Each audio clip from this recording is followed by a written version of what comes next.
All right. Welcome, everybody. I'm Stephen Teal, your host of the Northwest Fishing Club podcast. As always, I got my friend and co-host, Todd Logan. And tonight we have a special guest, one of the new guides on the block, Riley Wallace, with us. So thank you for joining us tonight, Riley. For our viewers out there that don't know you, why don't you tell us a little bit about who Riley is? All right. So my name's Riley Wallace. I own Wallace Guide Service. That's my guiding program. I'm also the founder of Southern Oregon Steelheaders. It's a Facebook group and kind of a big community. I started guiding. I'm going on my second year, so I'm really fresh new to this. About 14th, 15th year running the rivers and drift boats on and off, of course. I've been a full-time guide. I'm going on my second year. Very nice. And so, so it's been tough when you first start out, but it's going good now. So that's a little bit about me, and might see me on the river, and I always say hi. So That's awesome. Since you're a newer guide, I mean, what's it like taking clients out every day? Do you feel like a lot of pressure when you're doing that? A lot of anxiety? yeah, yeah. So I mean, at first there's a lot of anxiety, especially because you got to be good with people. Right. You gotta provide the entertainment until the fish helps you out with that part. So of course there's, not when you're first starting out, no one really knows who you are. Nobody knows anything about you. It's tough, man. So there's a lot of anxiety about it. You got to prove yourself to your clients, and you gotta show them that, no matter what happens, because a bad day of fishing is going to happen. Right. If someone tells you it never happens, they're full of it. But so it happens. So at the end of the day, you just got to let them know, you're doing the best that you can, and you got to really prove yourself because you want them to come back. The hardest part's building that clientele base. Yeah, I mean, when you're starting out, that's definitely the hard part. I mean, at least when I started out, I was working part-time, working for other guides. Yep. It took almost, 5 years before I felt confident, just not having to take work from other people and just being able to do my own thing and actually make a living from doing it full time. So, Yeah. I mean, that's definitely tough in the beginning there. Yeah. It's a lot of ramen noodle nights, Yeah. So to say. Well, So and yeah, it's a grind. It's hard. You got to put a lot of work in. And and the etiquette of how to, that's one of the things that I struggled with, and not really, struggled with, but the etiquette of how to work with other guys. That there's a certain protocol and an approach that you have to, in a way that you conduct yourself, I guess, that there's no real, you can't Google it. You just have to get out there and get in the mix and figure it out on your own. That was one of the things that wasn't hard, but it took me a little bit to learn that etiquette of, how to work with others on the river. Yeah, Question for both of exactly. you guys. Like if you're become a plumber or an electrician, there's like this apprentice that you go through, the apprenticeship that you go through. Do you think like having something like that for fishing guides should be required or something that would be helpful? I think it would be really helpful. I think it would be good if I had the opportunity to be an apprentice when I first started. I would have took it. If someone would have gave me that opportunity, because there's a lot of when you're guiding on the river, there's a lot of respect, for other boats and other guides and how you run. And so Right. that's the hardest part is you got to learn that when you're doing it by yourself, because you want to make friends with everybody. You want to get along. You want to have a good time, not just in your boat, but with others on the river too. You're all out there sharing that passion and, loving what you do every day. So yeah, when you start off by yourself, you don't have anybody guiding you in the right direction. You're going to butt heads, and it's definitely tough at first. That's for sure. After talking with Phil, the other night, off when we were done, I think that's going to be one of the greatest. It's going to be one of the assets to the Rogue Rivers Guide Association that that they're bringing. Him and Shane are bringing back is that community. To let sport fishermen and guides get together to where if you are thinking about becoming a guide, you can go to those meetings and have that one-on-one time and get to know these guys. And eventually, if you're likable enough guy and I mean, people will take you under their wing and kind of help guide you along. You know, everybody needs other guides to work for them. You know, I mean, it really is a community of brothers, you know, to where we all help each other out. So I'm really excited about that, to let these young guys get to meet the people that already grinded through it, and, you know, try to shave off some of that learning curve would be huge. They're going to be more confident, which makes, you're going to be more safe, just because, you know, you're not second guessing everything, you know, when it just turns into clockwork, you know, not that I ever dropped my guard, but, you know, it just gets easier for sure. Yeah. If you can take that learning curve off, or at least minimize it, you're definitely going to be better out. So that's a really good way to look at it. Right. You know, there's a lot of flows. You know, do I run rattlesnake at this flow, or do I not run rattlesnake at this flow? A lot of it can depend on how big my guys are in the front of my boat, you know, to where, you know, it's a 60-inch boat. That's small. It's a small gap getting in there. And so, you know, I mean, it's just little things like that go a long ways to where, and then the community of, okay, where's everybody launching? You know, we all talk, you know, so we're not all stacked up on top of each other. Yeah. You know, that's the other thing too, you know, not that, you know. Yeah. Spread out a little bit. Like, where I run on certain rivers, I'll launch in a little bit different areas. You know, I have different holes that I run. But that's so I don't stack up on top of other guides, you know. It creates a little bit of a distance. Eventually, you're probably going to meet up, you know, in a little bit, and then, like, you know, I'll sit on anchor and let them work a hole, or, you know, move over, have lunch if it's about lunchtime, you know, just kind of, you know, work around each other, and so that helps a lot. It helps a lot. You get a lot of respect on the river that way.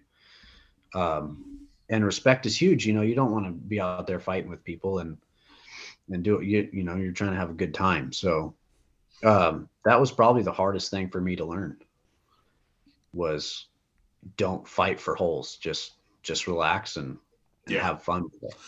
But it's fun watching those guys just run on each other and try and fight to get to the next spot first. I've watched guys intentionally run somebody down to. I know guys that have intentionally run people down to the very next boat ramp, just so that they couldn't fish any of those top holes, and then so that their buddy could come in behind and fish those holes first. Yep, you're still going on. Yep. I'm guilty. I did it one day, and it was slaughter day, November 1st, and I launched way downriver, knowing I was only going to fish the first mile of that drift. And then I had to motor out because the guys up above were going to be way in front of me anyway. So I wanted that separation. Well, there was another guide in there, and I was done fishing. I mean, I was only going to fish there because I had to go relaunch my boat farther up, you know, in Shady Cove. And so I motored out. Well, he seen me coming, got on his motor, and I laughed the whole time. I'm like, I'm literally pulling my boat out to go way upriver. I'm not even down here. So, I mean, I didn't do it maliciously. It just happened to be that. I mean, you know, I laughed about it. You know, I probably could have hollered or something, but I didn't. It was funny. You know, it's just as far as the camaraderie on the river, are you finding it easier? Are guides working with you better now that, you know, I mean, this is the first time we've met. Is it easier? Is it getting easier for you? Are the curtains opening up, I guess? So it's yes and no, you know. Okay. I think there's a lot of shut out there, you know, but at the same time, it's getting easier as in kind of figuring them out. Cause when you run certain rivers, you're going to deal with certain guides all the time.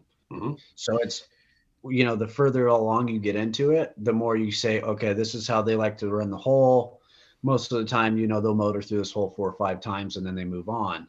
So you could kind of work around each other, see how they run it, you know, because you don't want to be both floating on opposite sides of the river, pushing fish either way, kind of, you know, spooking them all out. So it gets easier as you get further along, you know, definitely. So at first, everyone's just kind of like, who's this? And he's got a sticker on a name on his boat. And who are you? What are you doing here? Type of attitude. And then Right. eventually they let you in and adjust. If you just got to, be nice and be yourself. So have some respect because they're doing the same thing and they've been there a little bit longer than you. So, Right. Do you feel like it's been hard There, to earn that respect from the veteran guys? yeah, there's definitely a part to earn that. Um, I probably even going on my second year, I don't think I've earned it from everybody, still. And, so it's just something it's a fight for. You learn who you want to earn it from and who you don't, Right. so to say. So, but you definitely want to just get along with everybody on the river. for sure. And, and that's a big part of it is don't ever let your client see the side of you that you're not proud of. Exactly. Or somebody else, don't ever let their clients see a side of you that you're not proud of. It goes both ways. Yeah. And then you'll eventually get into the mix, but Yeah. there is some proving ground. All those guys, I will tell you, all those guys are watching you very, very close, just waiting for you to make a mistake. They are. Oh, yeah. It's the nature of that beast. Yeah, it is. The other day, I sat there and I was letting these other two guides work the hole, and we sat on anchor and watched them, and my clients were like, "Well, what are we doing? Why are we sitting here?" I said, "Oh, you just take a little bit of break and let them do their thing, and we'll move down in there when they've had some time." And shoot, they've been doing it longer than me. They deserve to be here just as much as us, and they were here first of all. So then we let them work the hole for 10, 20 minutes, and then we moved down and hooked a fish right in front of them, and that was that always feels good at the same time. But you don't hoot and holler it and throw it in anybody's faces because it's probably going to happen to you in the next hole. So Exactly. it's anybody's game, and but yeah, that's it. It definitely it feels good when those moments happen. But that's kind of how you got to earn respect by. It sucks, but by catching fish, you got to be a pretty decent fisherman. Well, it does. And, what you showed them was two things, patience. And then, you can learn a lot by watching some of these other guys, how they fish a hole, how they, how they row, how they do a lot of it. And then you build your reputation of they just fished it for 15 to 20 minutes while you watched them and then went right down there and hooked the fish. That speaks volumes. They don't, I wouldn't take it personally. I would look back, tip my hat, say, well done, and probably get away from you. Because if I didn't catch a fish in there and you just did, I don't want my clients looking at you no more that day. And so, but no, that's what you showed them was that that's how you get that pecking order of, hey, maybe this kid does know what he's doing, Yeah. And the time, and you got to be humble about it too. Oh yeah, for sure. It's not going to happen. It's not going to happen every time. And it sure happens to me quite a bit. I'll be working hole over and over and they'll come down and just their presentation where they're at, how they know the hole, it pays off. And they hook fish. I do it a lot of times too to other boats, but it's just, it's a game, it's all about the fish and what they want. And if it's presented in the right way. Right. So, right. The fish got to cooperate for you. That's for sure. Exactly. So, but yeah, there's a lot of tension that comes with that. So, kind of a different subject, I guess, a little bit. With being a new guide, you've got 2 years experience now. What's your favorite part about guiding? What do you love about it? I still love, the fishing aspect of it, but I love the people. I love meeting new people and taking people fishing, man. The excitement from when you watch that rod take a dip and start bobbing, you tell them set that hook and they set that hook, watching their face light up. That's my enjoyment every time. Or, some days I run some plugs for steelhead and salmon. So you watch that rod just take a beating. I love that plug bite. I get the best seat in the house. I get to watch them both and watch it happen at the same time. So, but that excitement when they reach for it and they're so excited, like even a kids get so super stoked about salmon and steelhead that that's kind of why I just keep doing it. I live for those moments. Those moments I enjoy so much. But I would yeah, agree 100%. I yeah, mean, when you get somebody new, especially if it's a kid or somebody that's never fished before, getting them into their first salmon or steelhead, it almost always like sparks a different kind of an excitement for that person. yeah, I mean, most people, their first salmon or steelhead are just instantly hooked and they just want to come back and catch fish after fish after fish after that. They can't get enough yep, of it. So it's pretty awesome to yeah, watch that. yeah. It's definitely, yeah. Newcomers are very, very exciting because you get to watch that spark, and you helped ignite that fire, and they're gonna be broke for the rest of their life. They're not gonna be able to afford anything else but to go fishing. At least until they figure And out then, money. But yeah, I mean, when we're Yeah, all younger, it's yeah, pretty much exactly. everything goes into fishing. Yeah, yep. That's how it is. But yeah, those are the moments I enjoy the most. I think Todd would probably agree on that. I've it seen a lot is. of When you see that, I mean, the way that I guide is, you're paying me to coach you into success. You Yep. know, you give a little bit of coaching and then you see it all come together for them. And then when they connect, it transcends me to a different place almost. It's just that because it makes me remember when I first did it and had that pure dump of adrenaline, and you're just so excited. And then, hey, we all lose fish. Sometimes you don't get them to the boat. And that was my next question. When you do lose a fish, what's your protocol after your one of your guests loses a fish? Well, I always joke around and say if a fish is lost, it's always the guide's fault. It is. The guide's the only one losing. Yeah. Don't ever blame yourself, so you don't want them to feel bad like they did something wrong. No. So you take that away, you kind of put some laughter in it, and you put a lot of hope back in them.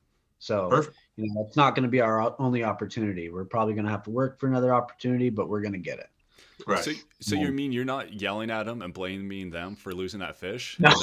Do you slap their water with your rod tip in pure disgust and they couldn't get it right? No, only when I'm by myself I do that. Yeah. Now if we're fishing together, it's a whole different set of rules. Yeah, exactly. There's been some times where I'll be like, all right, so this is how you back bounce. And then I totally just backlash the reel. And I'm like, so we're teaching you how not to do stuff. And this is why I row and you fish. No, that's perfect. I mean, and I love that answer because that's a lot of how we do it. I was very fortunate to have some mentors help me when I first started. There's, that shaved a lot of the learning curve off. And I've said this before, it was Jim Biddle told me that, success, if I think success is in that gill bag, I need to stop right now. And that was probably the best advice anybody ever gave me was how to entertain people through the day. If I'm pointing out birds, you have no chance catching a fish. That's just rule number one. You got to teach them about the natural history of the area, though, Todd. Oh yeah, for sure. Oh, totally. Oh, that's true. That's true. You got to provide the entertainment until the fish provides the excitement. You do exactly. One thing my father told me when I was growing up, I told him I wanted to start guiding and stuff, and he said the number one thing you need to remember is don't ever lose the passion and make it become a job. Yeah. And he said as soon as you start treating it like a job, is when you'll wake up and start not showing people the excitement and the passion. So don't worry about money. Don't worry about the job. Just remember what you love to do. Because as you progress, if you're one of the lucky ones that works hard, stays true, committed to making this work, you're like Steven said, year 4 or 5 is when it hits. And I'll tell you right now, at day 60, day 65, you have to remind yourself, you're tired, you're physically drained. You have to remind yourself why you do it. You're going to ruin somebody's vacation if your attitude spreads like wildfire through your boat. You dictate the course of that day. And so I agree. That's great advice. Yeah. Yeah. You want everybody that gets in my boat, try to treat them just like they're just another buddy of mine. It's got to be full of laughters, because you can go out salmon fishing and catch 12 to 15 fish, steelhead fishing, catch over a dozen fish. And if you didn't have a fun day full of laughs, I don't consider it a win. So I agree. You can have a good day fishing and totally have a bad day at the same time. So the kind of how I judge is when, my rowing days are over, pretty much over. I spend all my time on my powerboat now. When I get back to the boat ramp, I know how good a day you had when the first story that people tell when they get off the boat to the innocent bystanders, the people know us up there at the lake, they're always waiting for us to come in to see how we did. And if the first story is not a fish, that's what success for me that day was. That it wasn't the fish that they caught. It was, this happened, and these are the jokes that were told. And then, oh, by the way, we caught these fish. That's exactly true. I've had great days on the water where it's been tough fishing. Oh yeah. And like sometimes you only get bit a few times, and it just doesn't play in your favor, because those days happen, especially salmon and steelhead fishing. And I've had those people go, you know what? I had the best time of my life, even though we didn't catch. And then they come back with me, and that's something that means a lot to me. Mm-hmm. That people just enjoy your presence. I mean, yeah, I definitely found that a lot. People book their guides based on the personality, not necessarily your fish catching ability. Especially they rebook based on your personality. If you, and everybody has that person that they like to spend the day with, it can be different for everybody. Some people want the loud, funny guy. Some people want the quiet guy that just lets them relax on the trip, and so every client's going to have that different guy that they just click with. And so, it's just trying to read your clients in a way. What kind of personality does this person want, and what person are they going to get along with? And you kind of have to sell yourself a little bit to every different person and each personality type. Yeah, exactly. Tone yourself back a little bit, stuff like that. Because everybody's different that gets in your boat. I agree totally, 100%. I've only yelled at one guy, and that was for bananas. Okay, he brought bananas on the boat. Oh, you're not a banana guy, are you really? Yeah, I am. I'm a banana guy. I can't help it. Dude, you're basing all your success off of a superstition. Come on, man. No, I don't even do that though. There's a lot of fishermen that do that, right? Yeah, there are fishermen that do that. I have pictures of steelhead with bananas in their mouth, and it's kind of a joke. I was joking around with the guy. He's never steelhead fished before. I'm like, dude, bananas are bad luck. We hooked probably like 6 or 7 fish, man, and we lost them all at the boat. Every single one of them. It just kept popping out. And I'm like, all right, coming up with excuses. I'll never use these hooks again. That was me. I didn't get the net out fast enough. And then he pulled out a banana. I was like, you got to sacrifice that, man. He's like, what do you mean? I was like, you got to smash it with a rock on the side of the bank. We can't have that. We literally pulled over, sacrificed the banana, pulled back out.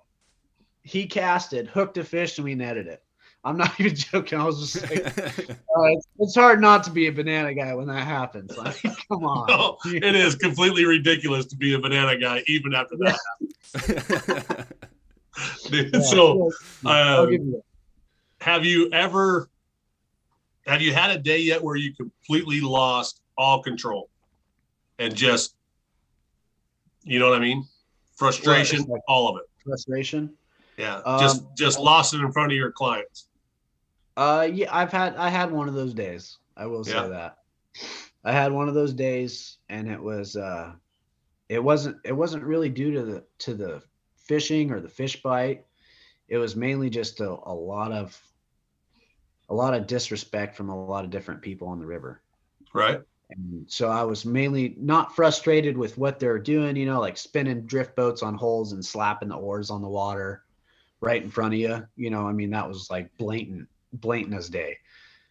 It was the main fact that it made it such a challenge for me to provide a good experience for my clients and kind of show them like, this isn't how it is all the time. You know what I mean? So yeah, I lost it, and I screamed at not my clients, but other people. And Right. yeah, I think hopefully we all have at least one of those days. But that was the day for me. I just lost. I couldn't handle it, man. I lost it completely.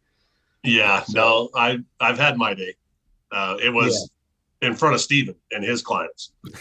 And that's not bad. dude, I lost 20 some salmon in a row in this hole. Just No. day after day is getting my teeth kicked in. And Steven come down and I lost another one and I hollered the F word about as loud as I could. I was just mad. And Yeah. and I apologize to Steven and his guys. I'm sorry, it got me. Just right by the short hairs. And then, it was really quick after that where I told him, I said, it's all for sale. He goes, well, how much you want for those oars? So we did bring it around with a little bit of joking, but I think everybody, if they're going to be honest with you, we've all had that day of just complete frustration of, it's just, you're making it too hard on everybody. We're all out there for the same thing, and that's part of what we're starting with the Northwest Fishing Club is when 10 guys are fighting over 5 fish, emotions are at a high alert level. But we just need to, hopefully we can get to a place to where we got 10 guys, not fighting over 50, and you'll see those attitudes kind of subdue a little bit, we hope. Yeah. But what's the answer? I'm not going to ruin somebody's day. I'm not going to ruin your client's day over a fish. I'm not going to, it's just the different mentality of guides that are secure enough in themselves that have that mentality. There's a lot of guys fighting that still believe it's about the fish, and it's, we have to catch fish. We're fishing guides. Yeah. But but by no means should we be cutting each other's throat to catch a fish. And everybody's too worried about everybody else's program, and it's, that's where we got, the Guides Association, the Rogue Valley Guides Association is, that's, I believe it's a great step towards building better. Yeah. What Definitely. Is it? Like, it sounds like your experience as the new guy. It really isn't too far from a lot of stories that I've heard. I've experienced a little bit about myself. Sometimes you literally get harassed by the older guides out there because whatever it is, you're pushing them down the river faster than they want to go. You're catching more fish. It could be any number of reasons, but it seems like a lot of the younger guides, when you're first coming up, you go through that harassment of guides pretty much trying to ruin your client's day, and there shouldn't be any room for that on the river. We're all out there. We should all be allies. We're just trying to get more people into fishing, so it's, I don't know where I'm going with this. It's just kind of interesting to see that there is a lot of that all of us that started out guiding have that experience where someone is trying to ruin your day for being the new guy on the water, Yeah. I really believe it's no different than hazing in the locker room of football or wrestling. It's they had to go through it. Therefore, you have to go through it. I have to go through it. It's literally breaking that cycle and they justify it. They don't look at it as ruin the other guy's client's day. No. They justify it like combat fishing.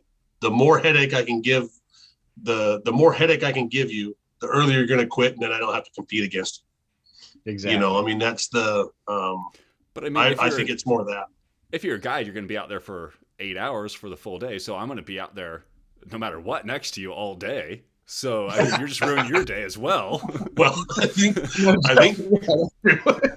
but I think there's a certain place of respect for that as well. Is you're going to push far enough to where, hey, we're either all going to fish together or none of us are going to fish.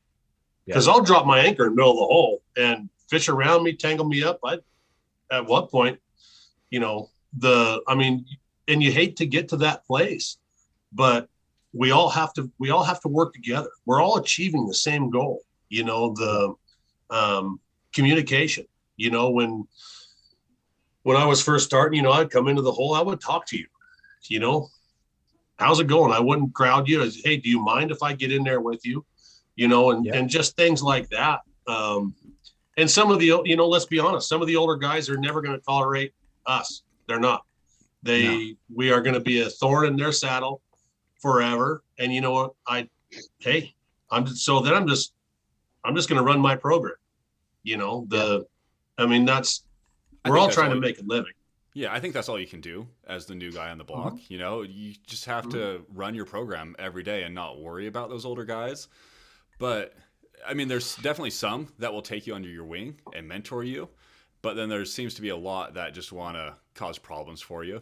Yes, but I think there needs to be a clear distinction between still respecting those older guys and not caring what they, and not worrying about those older guys. So what's that respect I think look the like? first, the respect looks like, I'm not going to cut you off.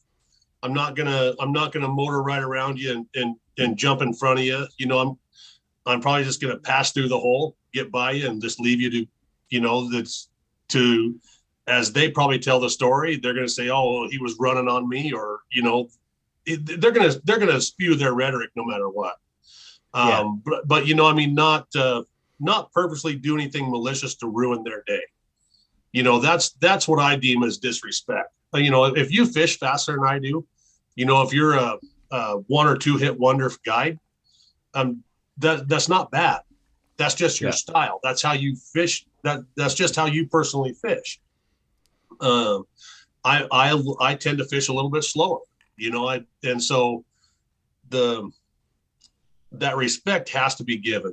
Don't if they're pulling plugs, don't go in front of them 50 feet and start fishing. Just stick off to the side and pass it. I guess I mean, that's kind of the common courtesy of the river, but exactly. It doesn't matter if you're the new guide or the new fisherman on the river. How do you learn that, without somebody mentoring you about that? You're literally talking to the guy that anchored up in Glass House for 3 days straight. So, right, but I mean, and nobody would tell me that it wasn't right. You have your story. I've heard everybody's story of, I was the new guy and all of a sudden so-and-so yelled at me and I had no idea that I was doing anything wrong. Like, right. I've seen videos on other rivers or, learned in Virginia that this is how you do it.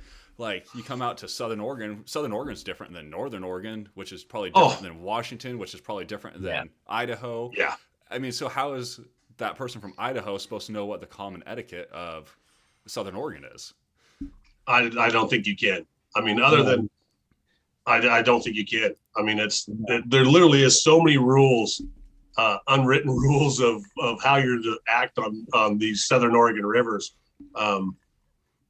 that I don't think you could, Stephen. I don't know. So no, I mean, you definitely. It's go ahead, Riley. Oh, sorry. It's definitely something that either the first person you cross wrongly will either teach you about it, or you'll start learning pretty tough. Getting yelled at about it. So I used to see guys pulling plugs, and I'd be like, all right, I'm not going to pull plugs in this hole. I'll swing around them, side drift.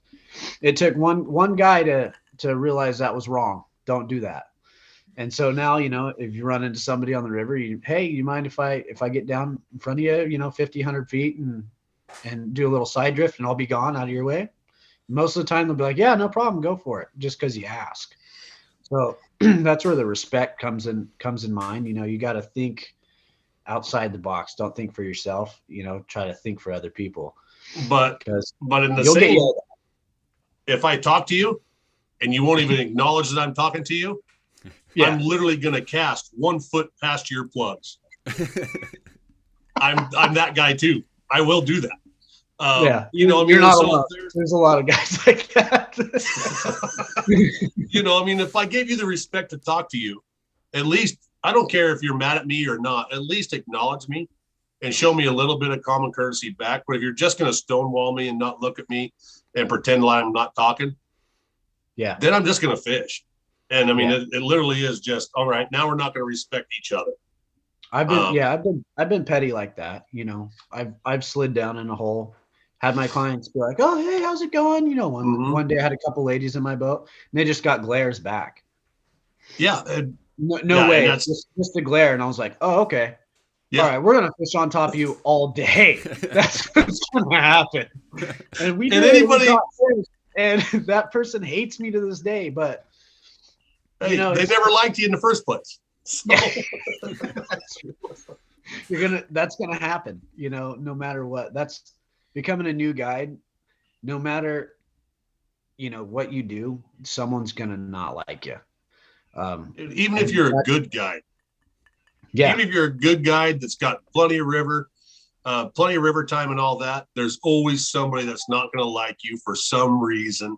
Yeah. And they will never come to the boat ramp and talk to you civilly or respectfully. They're always just going to be chattering in the background behind your back. It's just who they are. I used to let it really bother me. And then it literally is. It's who they are. They wake up frustrated. They wake up mad, Riley. And so it happens. And my theory is just let them be them and you be you. Don't let it change who you are. Exactly. Keep pushing through and just take it with a grain of salt. Because if they wake up salty like that every day, that ain't a life I want to live. No, for sure. So just let it be them, and keep one doing thing. it. One thing I came to understand was that a lot of the older guides get burnt out as well. Especially salmon season, they hate getting up at 3 a.m. every morning.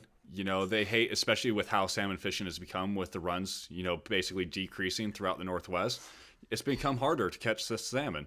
So, you see a lot of those older guys, especially the ones that maybe started in the 80s or early 90s where they had it fairly easy, just, hate guiding anymore. They might like their clients as friends, but they hate guiding and having to be out there every day. It seems like they're just burnt out.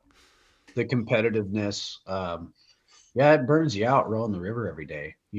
Especially some of these dudes have been doing it like 30 years. And so that's some of these that's dudes where have been doing it like 50 or 60 years, man. Yeah, exactly. Those guys are beasts, man. They're insane. Those guys are awesome. But at the same time, that's where I always think about what my dad said. Don't let it turn into a job. Don't sacrifice your passion for a job. So, and Todd, then you probably won't get that crankiness. Todd, you've been doing this for a little bit. I mean, how do you keep that passion going? How do you not turn it into a job? Man, that's tough. I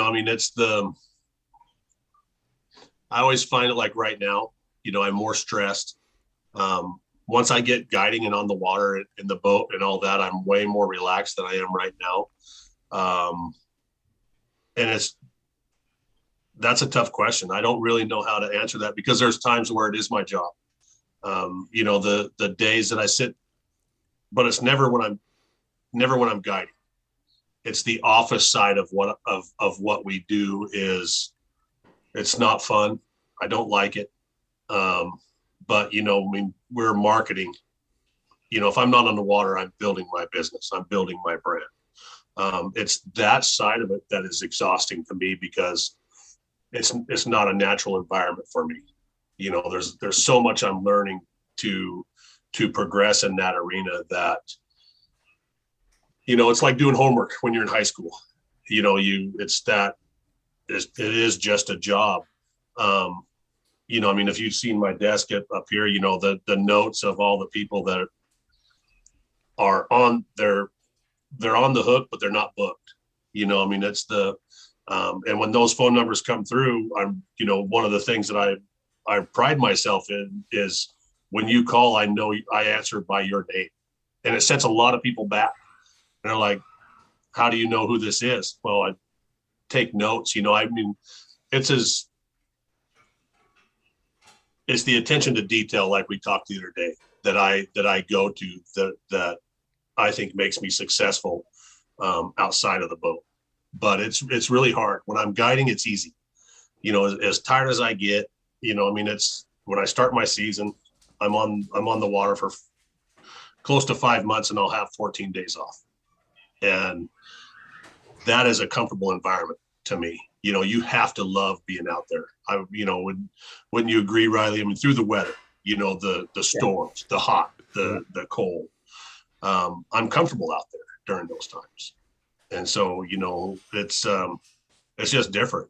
There are parts where it is a job. I mean, that's just the reality of it. But never let your clients see that ever. No. And that's so true. It's unreal. I love running a drift boat. There's nothing like winter steelhead had got to be my favorite. There's nothing like cold air in the morning, some rain. It's just hammered down, freezing. It's tough. You're rowing, you're getting on fish. The water's high. I mean, not really this year with the water conditions, but there's something about it that just clicks. And it's like you love to do it and you're made to do it. But the aspect, like you said, of running the business and advertising and, doing all that stuff when you're not on the water, that's where it's really tough, because that takes even more time away from your family, away from your kids. Running a business and being a guide isn't all shine and fame. It's a 16-hour job. Yeah.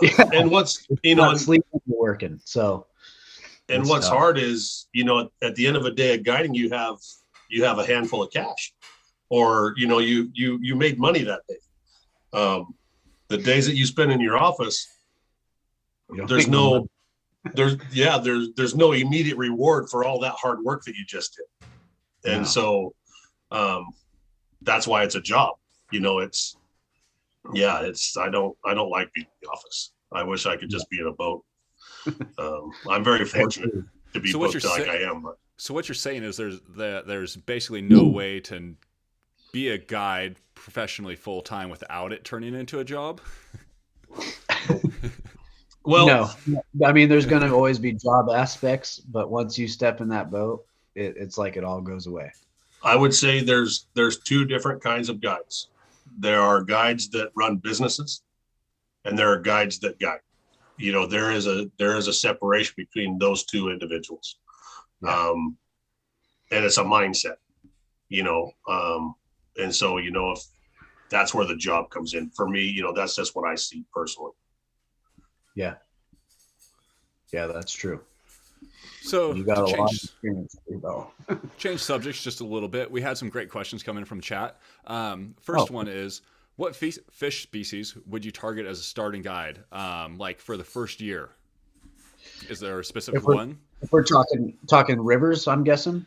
Let's just go. If you were starting out as guiding right now in your first year, what would you target? Salmon. Salmon? Bass. Salmon. Bass. So Riley first. Bass is a good one too. Riley first. Why salmon? So I'm thinking more rivers.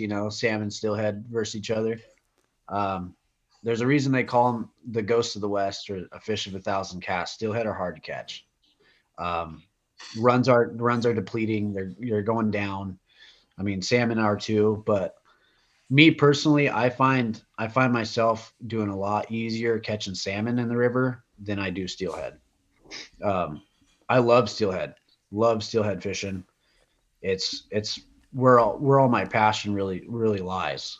And is why is it's because it's such a tough fish to catch, but so rewarding when you get it done. But yeah, I would say if you're in the river, salmon is where I would start out targeting. I mean, me personally, I would agree with you. I know a lot of guides disagree because to them, steelhead seems to be easier. It's two different things. The salmon are after, it's the bait. It's that scent that they're after, and not necessarily that perfect presentation, where steelhead are more sight oriented. So they're more after that perfect presentation or the right color, right shape, whatever it might be that day. So some guides seem to go to that. It seems to be easier for them. And then other guides, dialing in that scent for the salmon, which for my case, that's what all I did was just dial in my cure for salmon. And, that became the easy thing for me. Yeah, that's very true. Or once you key in on a certain scent, drastically things change every year, every run. Every day sometimes. But yeah, once you get those basic scents down that salmon like, if they're in the hole and they're in the river, you're going to get bit. I'd agree. That's just how it is. And all that's super romantic, and you guys that's great. But as a guide starting out now, salmon is such a small, and I'm not, I don't say small user group, but if bass fishing is such a broader clientele base, that you got a lot of guides fighting over salmon, and so the opportunity, there's not I don't see a lot of guides guiding for bass, and I think the opportunity is broader. I think there's more money starting out. There's more money in bass just because of the broader clientele base, right?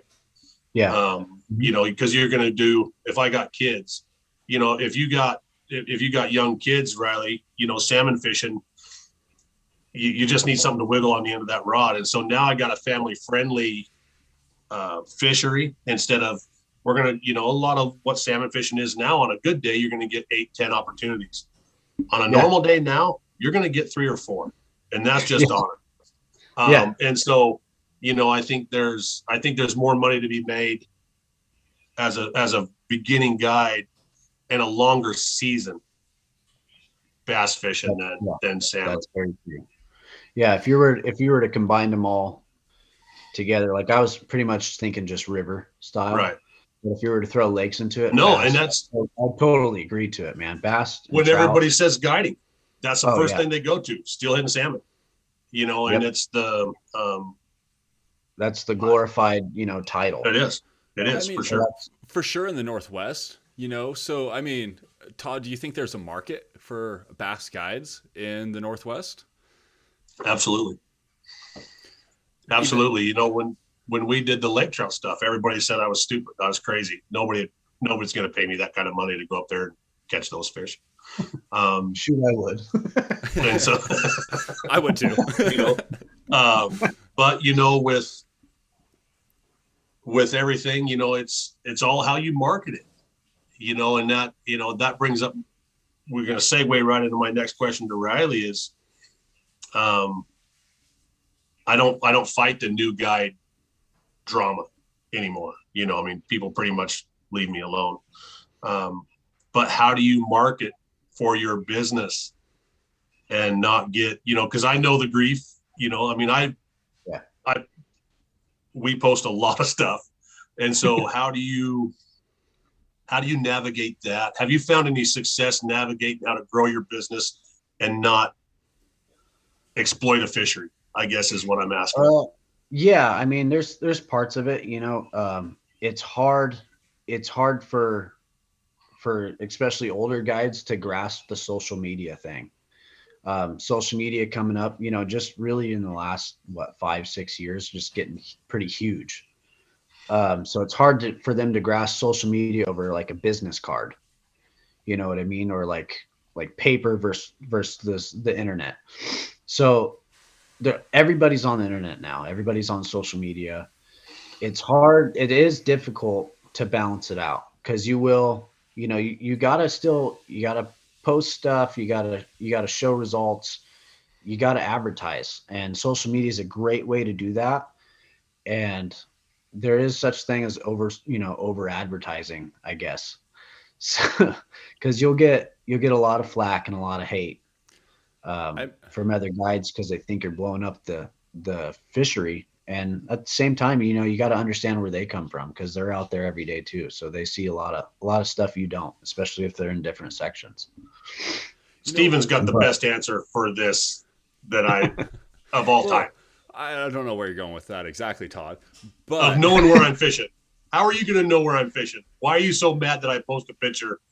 Because nobody looks at the fish; they look at the background. Well, so to know where the background is, you have to have been there before, right? So you had to have put in the time to actually recognize that background. To know that you caught that fish in that specific spot or that specific lake or that specific river. You had to actually been out there before. You had to put in your time to you have actually to be local. able to recognize that. So otherwise, you're not going to know where you're at. Nobody. Yeah, you can be posted. You got to be local and already in the area. Right. The Rogue River is a giant river from the hatchery just down to like Graves Creek is a giant river. Oh, If yeah. I posted a picture from there, you posted a picture with a fish caught. If you haven't like actually gone through that entire river, you have no idea where I caught that fish. No. No, no, exactly. And that's like, you see a lot of YouTube stuff, like to bring up like the addicted fishing guys.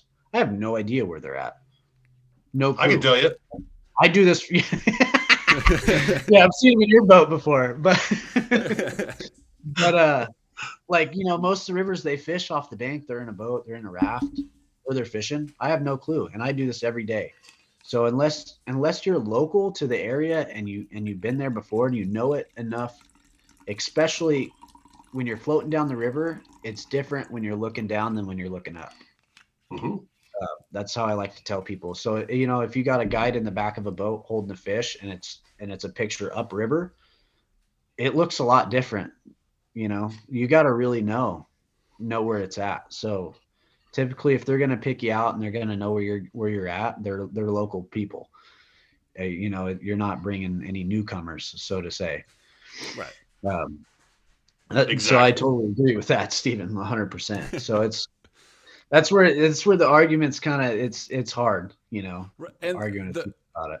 The thing I guess we're trying to figure out with the Northwest Fishing Club specifically is how do you advertise those opportunities to people that, hey, this is a great opportunity to catch some fish without ruining the fishing for everybody that wants to take advantage of that opportunity, Yeah. So, I mean, what's your guys' opinion on that? Like, how do you advertise that, hey, there's this great opportunity. We could actually get more people interested in fishing if they knew about this chance to go catch all these fish without actually ruining that opportunity for people. Yeah, mine's social media. Yeah. Mine is social media. I don't put in a lot of, I get it that it's a heated debate, but I look at it this way. The more money I can get to a resource, the more attention ODF and W is going to pay to that resource. And so I literally come from the place of get out there, utilize the resource. Now, granted, you got to be careful with just the blanket social media. Everybody knows I fish Odell and Crescent Lakes. I mean, that's not a big secret. And I have people all the time tell me, "Oh, I got your numbers." It's not that big a lake. It's not hard to see my boat. You can probably hear me, at Shelter Cove if I'm in the middle of the lake. And so the tricks, the things that we do to catch those fish and the techniques are what makes us successful. But I tell everybody, here, go right out there. What size of fish are you looking for? If you just want the cookie cutter 12, 14 pounder, those are easy to catch. You don't got to leave Shelter Cove by 100 feet and they're all right there. And, it's I find the more information that I share with people on the dock, it books me. I'll book 12 trips this season just because I was free with information of helping them have success. Yeah. And so I don't believe it's just that old guard, that's how we're going to get young people into it is YouTube videos. That's why the addicted guys are such great at what they do is they're marketing to this younger crowd. My clientele is not that young. And that's when, we talk all the time. That's one of my biggest concerns. The only way I can reach those kids is through social media. And just because guide that or local that's had that fishery all to himself, born and raised there, I'm sorry. I literally am. But people go home and feed their families because of the money that we take up there and when we bring up there. And so whether you like it or not, it's social media. Sorry. It is what it is. I'm not saying, river names and all that, but even if you did, what are you afraid of? If you're afraid of competition, get better at what you do. That's how I personally feel about it. And I'll get a bunch of hate mail for that too. I totally agree with that because, that's one thing I tell people is they're like, well, he won't say where he's at or what he's using. I'm like, man, I'll tell you anything you want to know to help you get success. if I could help you get success on your own, that's awesome. If you want to jump in the boat with me and go have some success and have a great day doing it, yeah, that's even better. I have enough confidence in myself that I can tell them what I'm using, where I'm at, how I run the hole, which way I do my side drifts, whatever I'm doing. And I know that when I come through there, if there's fish in there, I'm going to catch them. Exactly. You know how Yeah, many I have people enough. I took out that specifically told me that they wanted to learn the river, like for springer season. Especially, I would run like special trips in April for guys that just wanted to learn how to fish the river. And then the very next day, I would go out there and they would beat me to the river by 15 minutes and beat me to every single hole down the river. And then at the end of the day, tell me, oh, yeah, we didn't have that great of luck, or hey, we caught a couple fish. How'd you do? My day was the same. It didn't matter that you were out there front running me, that I showed you how to fish everything, how I fish it. I had the same exact day the very next day, because I bet you weren't paying attention to that detail where I was 6 inches farther to the right, or there was a specific boulder or whatever it was. You weren't paying attention to those. I was showing you how to fish the hole, what bait to use, what weight to run, but you weren't paying attention to that exact line that I took down the river and right where you hooked the fish, Exactly. So there's those little details that, especially as a guide, you can teach people this is how you go out, but the majority of them aren't going to actually pay attention in super detail to what you're doing in that exact program that you're running. Yeah. And it changes with flows. I change stuff, time of day, the clarity of the water, if it's sunny, if it's not, if it's raining, or if it's, it's not. So, I mean, we change things all the time. And, you could watch their lines while you side drift and say, hey, reel that in real quick. Let's recast, because it's just a foot further from where you want it to sit to get that bite. Those are the details that get you the success and what everyone else is looking for. So yeah, that's true. I get a lot of people that just want to see how I do it. And I've had a couple of them come back because of the same thing. They run the same river, do the same thing. They're like, I've never had somebody come out and be able to regurgitate what we showed them on the lake fishery, because just like you said, Stephen, they do not pay that close attention to all the little bitty details that we pay attention to. And if you're listening like Riley, to us, book a guided trip and pay attention to those little details if you actually want to go do it. Exactly. No, it is. Pay attention to every aspect of what we do. Like Riley just explained, what the sky is doing is a lot more important than what people think. Everybody thinks it's what the water's doing. It's a big part of it, but what that sky's doing is I believe is a bigger part of it. Oh, yeah. Of how and where to fish, what's going on. Just all of that stuff is, and nobody pays that close attention because they're on vacation. They're there to have fun. And it's like, when you take a shorthand note, put it in your desk and then read it a month later. I do it all the time. I'm like, what could I have possibly meant with this scribble? Yeah. But I mean, and you got to realize we're doing it every day. A guy that works another job and fishes a lot through the year, it's 20, 40 times a year is what he's fishing on average. I'm not saying everybody, but on average. And so it's hard to put all that together and retain it year after year, unless you do it like we do it.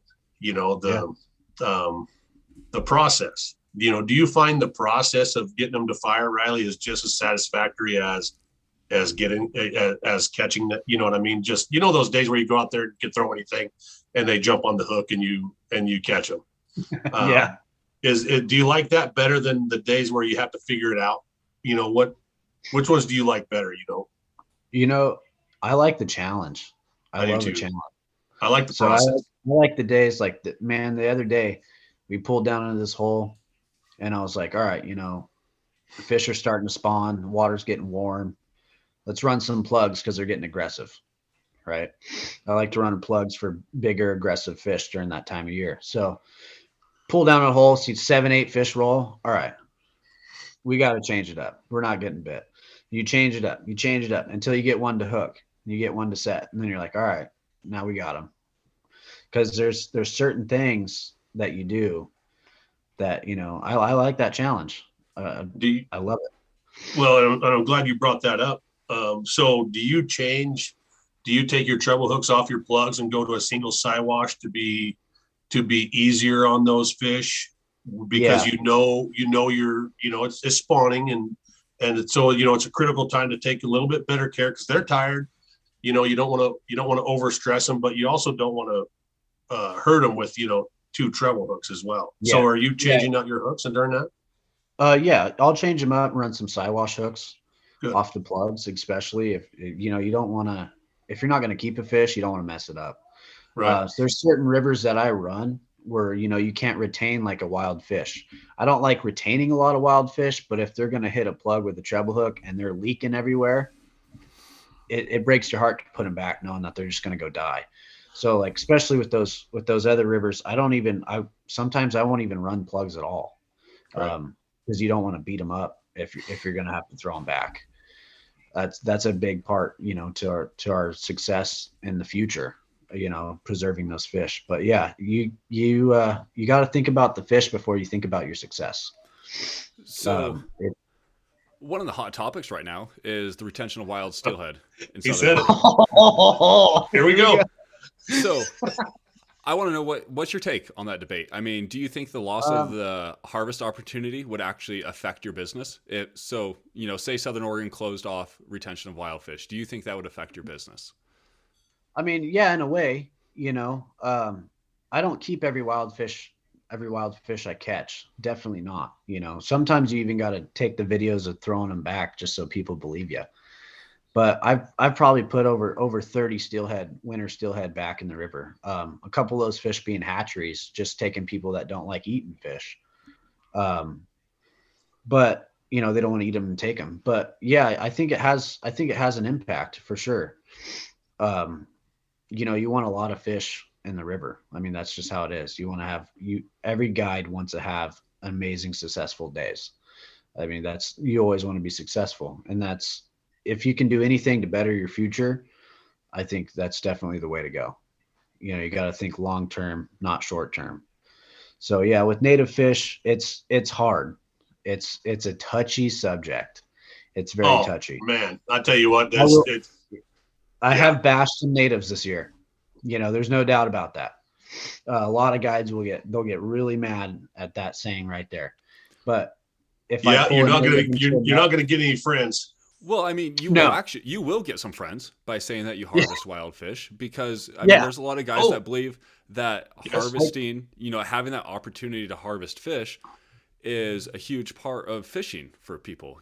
That's what gets them out on the river. That's their motivation for the day to go out there, is to be able to go out and harvest food for their table.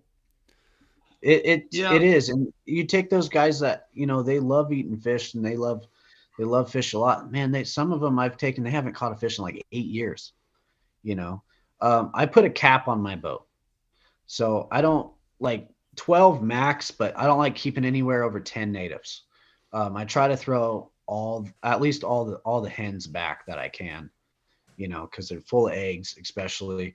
But there's and people hate me for saying that, but you got to find a balance. I don't think ODFW would grind us into the ground. I mean, obviously there is a loss there with a lot of fish returns, but if they thought it was a major problem, it wouldn't be, you wouldn't be able to keep a native in my book. Well, that's why we're allowed to keep natives in Southern Oregon, is that, harvest is technically one of not the limiting factors of our populations. It's habitat, it's ocean conditions. Harvest is on the impact of our runs is down the list quite a ways.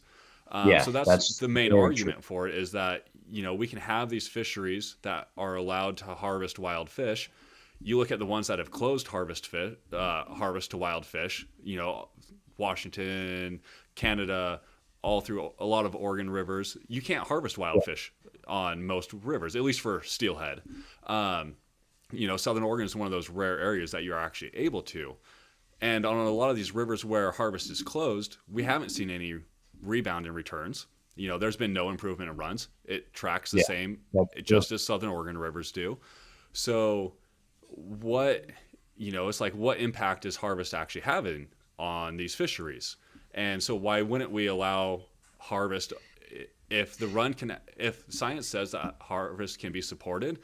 Why wouldn't we allow that? Because it's going to get more people into fishing. There are a percentage of people that their sole motivation is to go out and harvest a fish. That's more people going out fishing every day. That's more people on our side for fisheries. So, I mean, I'm not saying I'm on the side of harvesting every fucking fish, but Whoa. I mean, like, there's got to be that balance. Yeah. Yeah. And so how do we solve that debate, especially here in Southern Oregon? Because it's a hot debate, because it's one of the only places that allows harvest of wild steelhead. Because there is hot debate. Because there is no balance. There's not. Because if you say you're adamant on not killing wild fish, which I am, we are boat policies in place. I do not let any one of my clients kill a wild fish ever. Now, in saying that, it's some of the people that I fish can't fight a fish like you and I do, and it takes them longer to get them to the boat.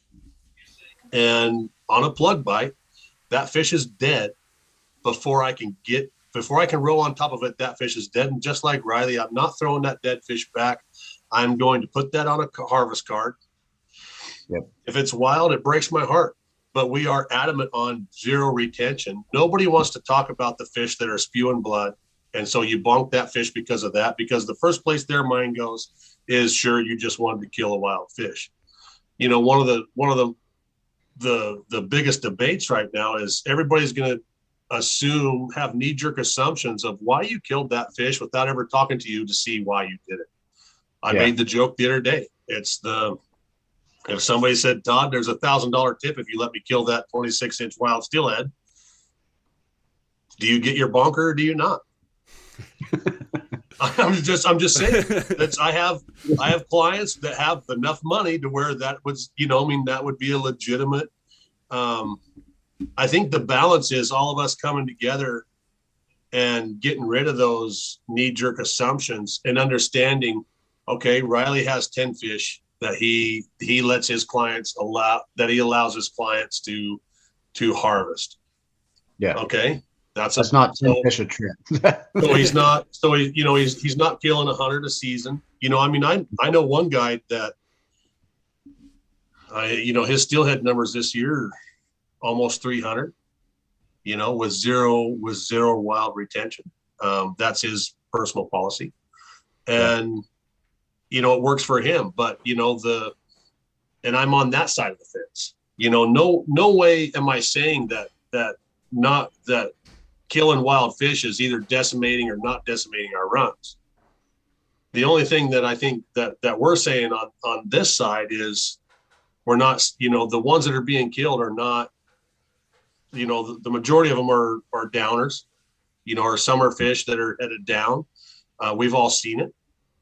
And so, education and a talk, a conversation, not belittling each other, not saying don't ever hire Riley because he kills wild fish. I will tell you, but there's a lot of, if you work for me, it is a rule that you will not kill any wild fish on that day. All my clients are already schooled up and know they do not book me and kill wild fish. And so, but I think that's the balance, is run your business the best the way you can, but have a conversation for what that balance is. That makes sense. I mean, I'm not right to say that you can't. And that's not a thing. Like, that's what most people, they have that assumption, like, oh, he's got a 10 fish limit, or 12 fish limit. Let's book him quick. Just because we get that native to the boat doesn't mean it's getting bonked. Exactly. If it gets to the boat and it's not reviving or it's leaking blood, that's when that 12 fish that I allow on my boat comes in hand. And I changed my tactics further down in the year to where I won't run plugs sometimes, because you're just destroying fish if you're throwing them back. I saw a guy the other day. I was on the river guiding, let the fish go, big fish, over a 30-inch native fish, native hen, big fish, and it was just leaking, you know. Right. And I told him, I was like, I get it. I'm behind you 100%. I don't like keeping native fish. Right. I'll say that right now. I hate it. I don't. I tell my clients that, hey, this fish means a lot to me in the water. Right. It's healthy. It's good to go. I mean, this fish, it's ready to beat me up while it's inside this net. Like, let's get it back. And sometimes you got to talk them into it. But I saw a fish release the other day, and I went down the river the next day with clients, and there that fish was, belly up, and I'm pretty sure it still is in the bottom of the river right there. And it breaks your heart. It busts you up pretty bad. So, I mean, on one part of that though, our fish coming up the river are supplying nutrients to our river.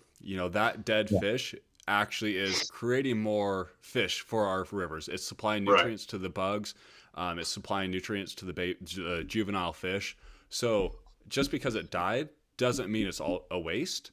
It's actually helping support our fisheries. That's why they throw all the dead carcasses back when they get them at the hatchery. They put them back in the river to help provide nutrients to our fish. That's so just because you release that fish and it dies doesn't mean it's a waste. It's actually continuing. It might not spawn, but it's still contributing to the resource overall.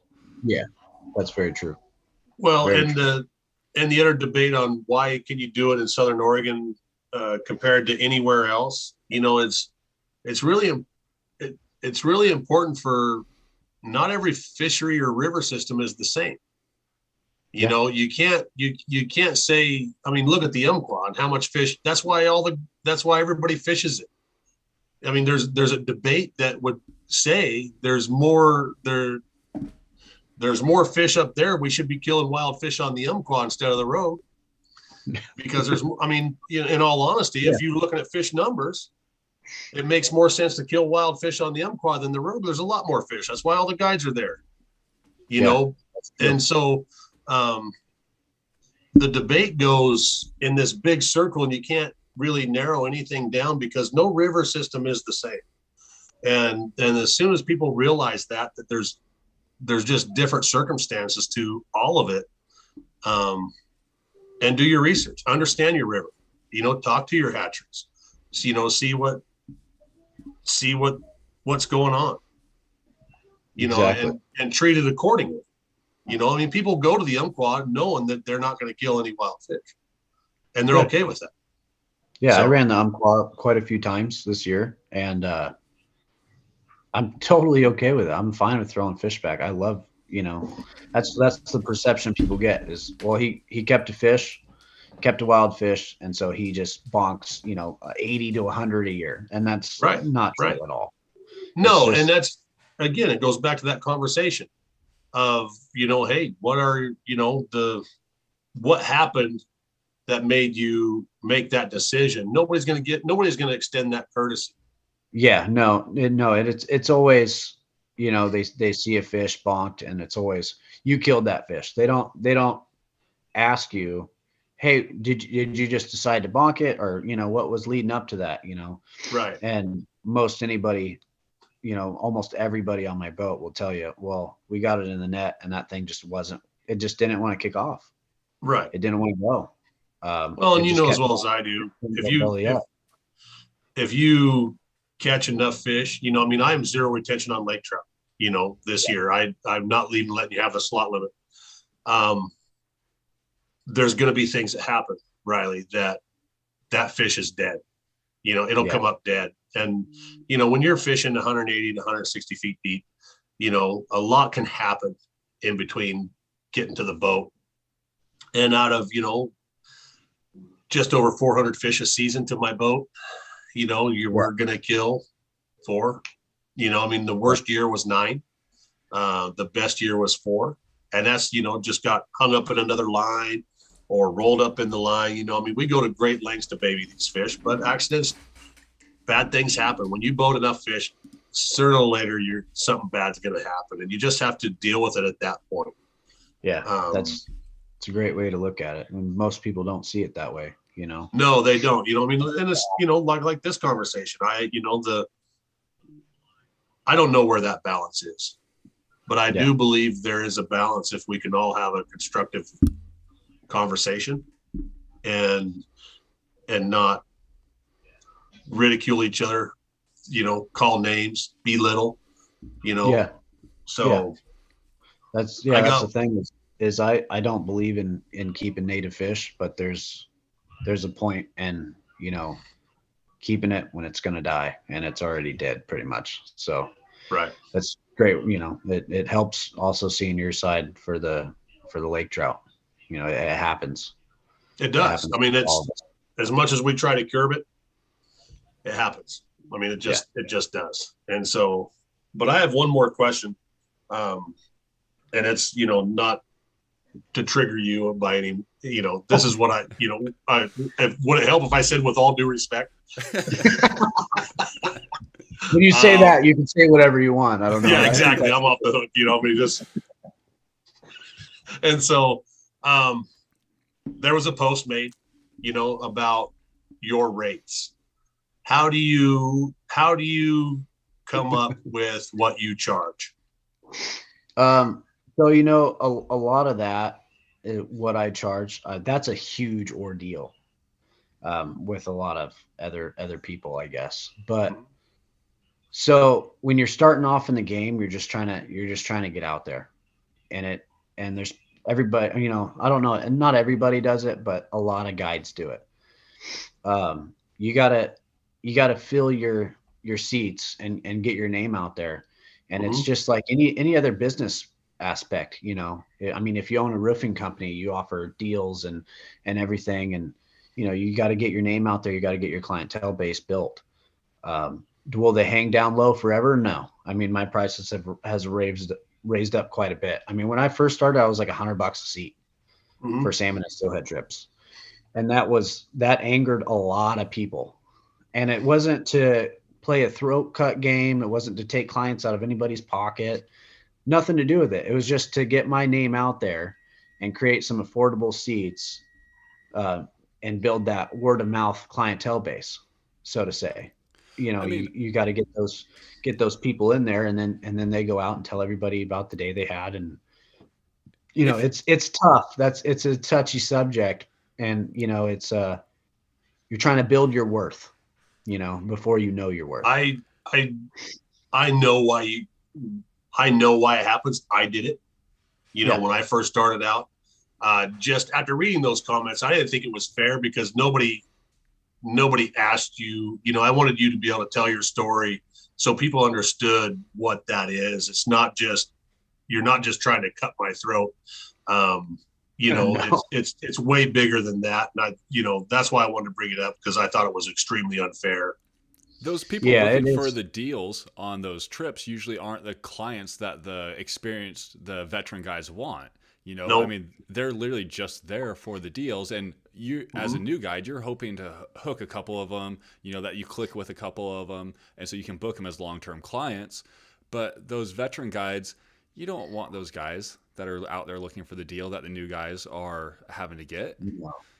No. And some veteran guides, tell me like, I'm completely booked. You're not taking any money out of my pocket, but your prices, you should be ashamed of them. And I'm like, why? I'm just trying to do what you're trying to do. I'm trying to be a full-time guide. I'm grinding. I'm trying to get out there. I mean, shoot, I'm working just as hard, if not harder, for cheaper pay, just to build that clientele base. So, I mean, I'm not trying to play a throat cut game. When I first started, wasn't trying to make any enemies, even though, it definitely helped make some enemies. And, and you're not trying to do that. When you're doing it, you're thinking about yourself, you're thinking about your family, you're trying to provide and also do what you love to do. You're not thinking about these other guys. I think one of the easiest ways for people to understand it is kind of the run of the mill business. How this goes is, if Steven calls me and books 2 boats, I'm $250 a seat. Doesn't matter what boat of mine you're in. I'm $250 a seat. Doesn't matter. Drift boat, power boat, doesn't matter. And so Steven calls me, books 2 boats, and I can't run 2 drift boats. So I call you, Riley, and I book you. Well, I charge $500. Okay. So, but you're working for me. I have $100 booking fee that you're going to pay me out of your share. So now I'm making 600 and you're making 400. Yeah. What's the difference of you offering a $200 seat to everybody or me booking you and only paying you $200 a seat when the rates are $250 to $300 a seat? That's it. That's okay. But don't you dare offer a deal on your own. I find it completely absurd that people have this unrealistic idea. I don't take any money and I don't give any money. If you work for me, I pay you every penny I get if I work, and so I don't, once you reach a level of, I don't take money and I don't give money, my day is worth X amount of dollars on that day in this boat, on this system, and so that's where I find it absurd is, you can't give a deal, but I can take the money right out of your pocket if you work for me. Yeah, exactly. It's asinine. And I've had that, I've had other guides be like, hey, are you booked this day? I'll be like, no, I'm not booked that day. Let me throw these clients in your boat. Let's run the river together. Oh, that sounds great. Oh, I'm going to take 100 per seat out of your pocket. And I'm just like, nope, sorry. You got to find somebody else. Yep. I'm not going to work that hard for you to make money off me. You know what I mean? And I mean, there's, when you're working with someone, it's different. So I have guides, friends of mine, and I refer clients to if I'm full. And I tell the clients, I think this is how much they charge per seat. Most of the time it's the same amount as me. And I say, that's what they're worth. You pay them. You don't pay me.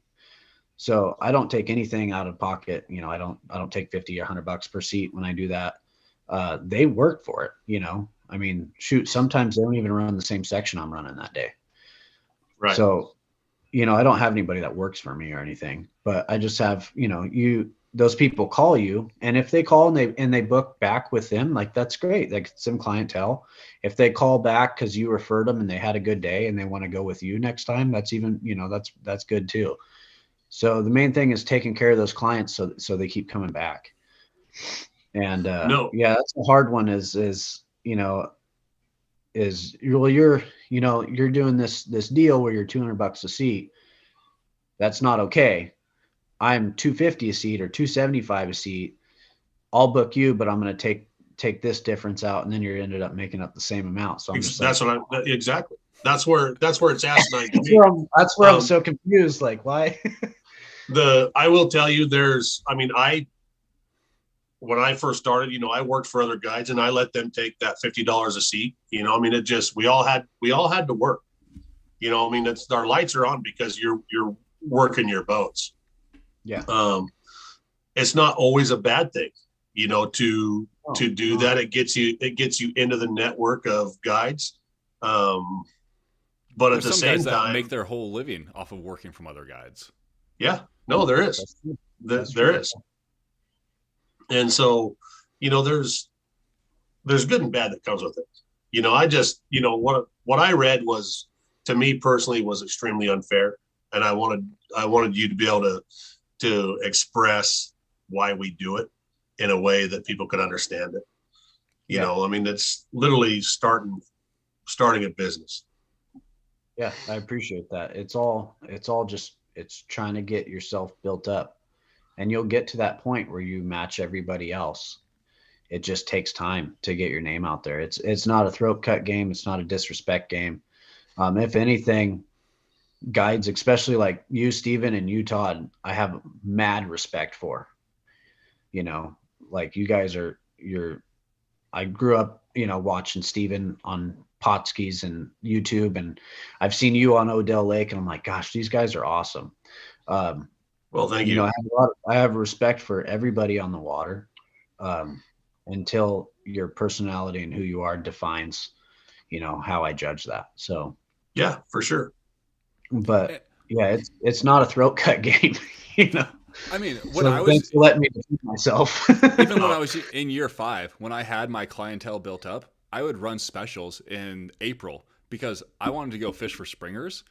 And I knew Yeah. your chance of catching a springer in April probably wasn't that great, but I needed to go dial in the holes. I needed to go figure things out. And I just wanted to go catch a springer. I didn't care about the winter steelhead at that point, you know? So I was offering discounted trips to people that would just come out with me, wanted to have that low chance of catching a fish, but know that there is a chance of catching a fish, and just help me get my game dialed in. And I'll give you a discount for coming with me for that day.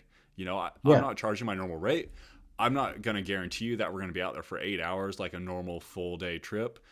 But hey, I'll give you this discount. You come out with me. I'll help you. You help me. And it's a win-win for both people, you know? I did similar things, you know. I mean, you know, there was a guy 2 years ago giving me grief. I actually booked trips with other guides to fish with my best clients.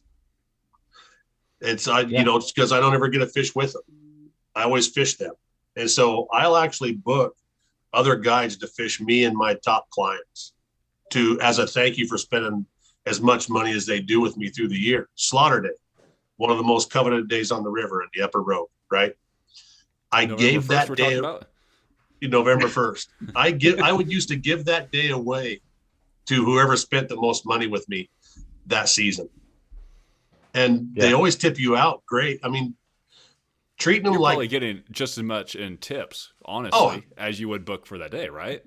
Guarantee it. And then they're going to turn around and spend $4,000 more with me that season because, you know, I acknowledged that I appreciate everything that they do for me. You know, I booked another guide. We're going up fishing for keeper sturgeon and rockfish 2 days up in Astoria this season. Just as a thank you to the top, you know, to my top guests that fish with me. And so, you know, I mean, it's expand your horizons. Don't regurgitate what everybody else is doing. You know, think outside the box and do it your own way, Riley. And I think you got a good head. I'm really glad that we got a chance to talk and get to know you a little bit. I mean, just to take Todd's point on that, you know, you've created this Southern Oregon Steelheaders group on Facebook, which is something pretty much. I mean, there's a couple of guys, the Addicted group. There's the Northwest Steelhead Junkies. I mean, yours is up there. You've got like over 3,000 people, I believe, in this group. You know, so like, what led you to actually create that, especially with all the drama that happens on social media? Like, what made you start this group with like grew into like 3,000 plus people? Yeah, so I think I think it's almost up to like 3,700 now, and it climbs every day. I get like 10 to 20 people sometimes, you know, during steelhead season, because everyone thinks it's just strictly steelhead group. It's just really, that's just the name. But, you know, it started off, you know, just as some buddies, like we'd post some stuff or share some stories, and it was like, man, why can't we do this with everybody? Like I talk, you know, and it was long before I even was like really getting hard on trying to become a guide or anything. And it was like, man, like I talk to people on the river and they'll come up to you and be like, hey, how do I catch steelhead? You've hooked like 3 or 4 in this hole, you know? And so it was mainly I mainly started that group on Facebook to build it for a community and to help, you know, everybody kind of learn. Like back then they didn't, like, addicted fishing wasn't like huge ordeal really that I was aware of, you know? And I mean, now they're phenomenal and they help hundreds of thousands of people.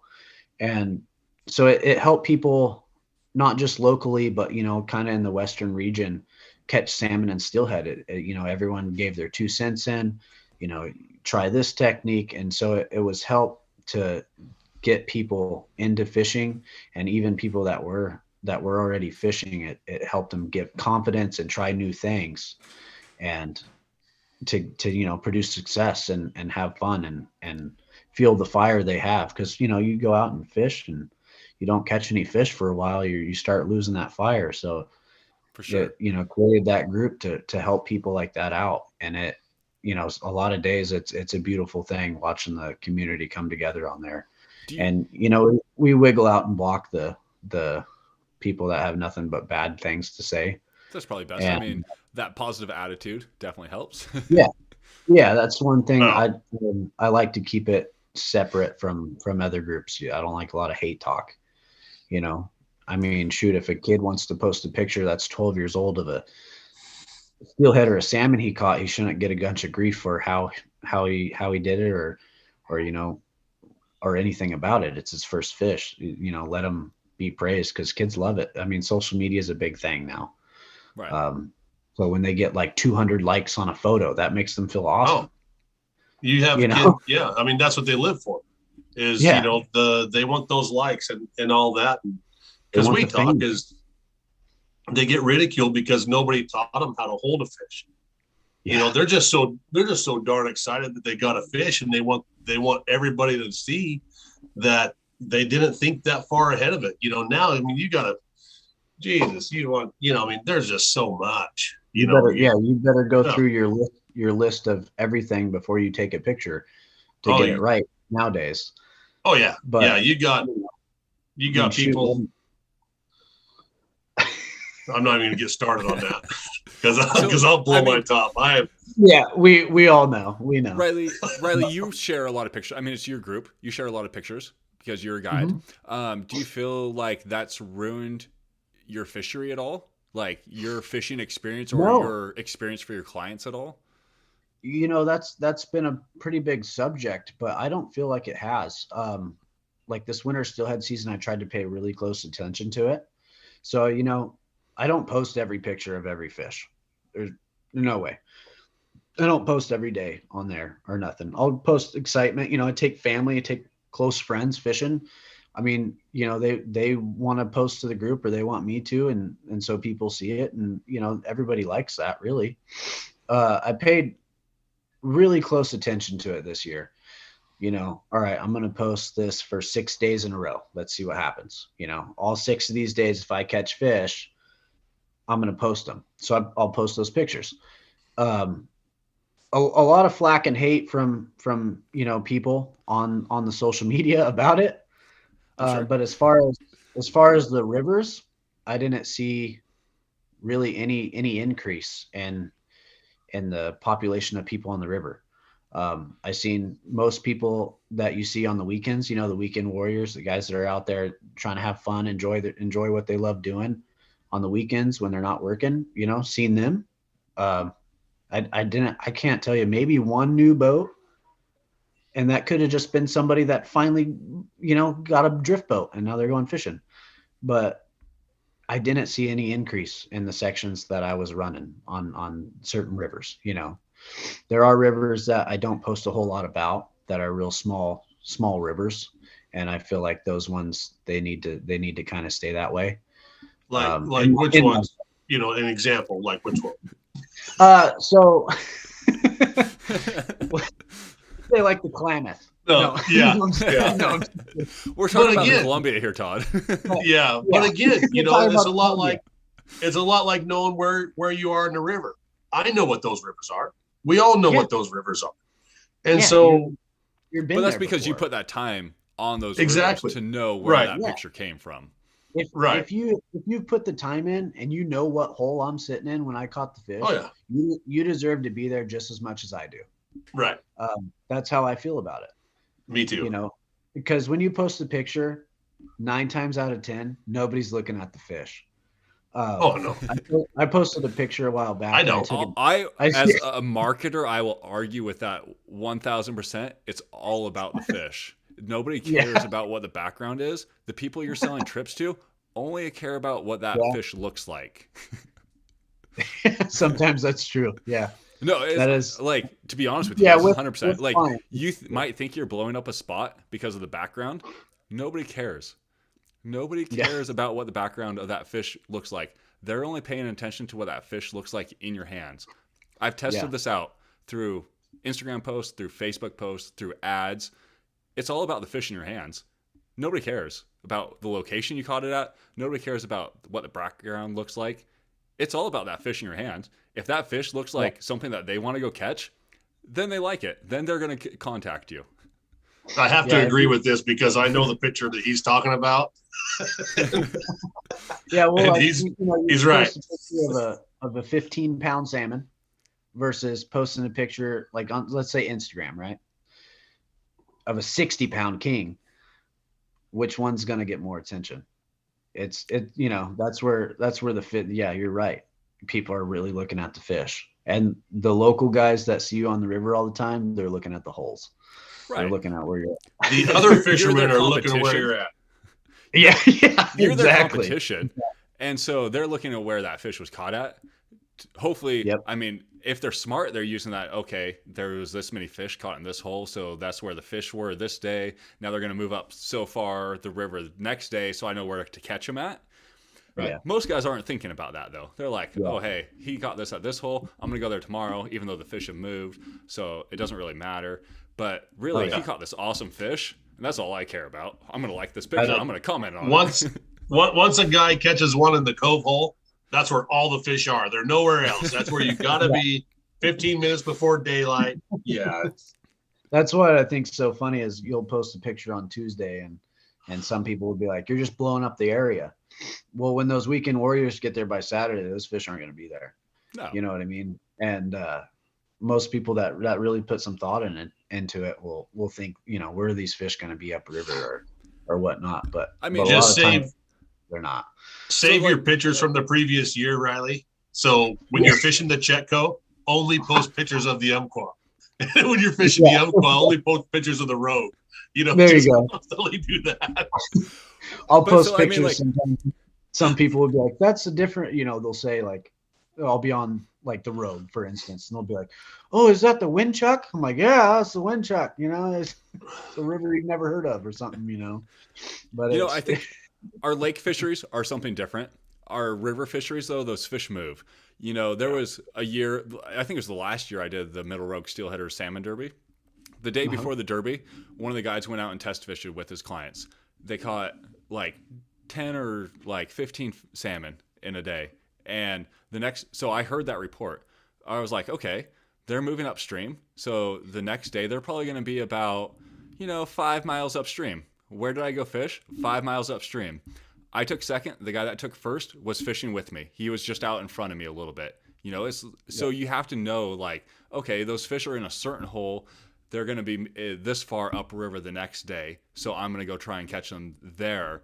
And that only comes from experience. You had to put your time in on the river. The guy chasing that report is going to go down. Those people that caught those fish were chasing that report. They were down in that same area.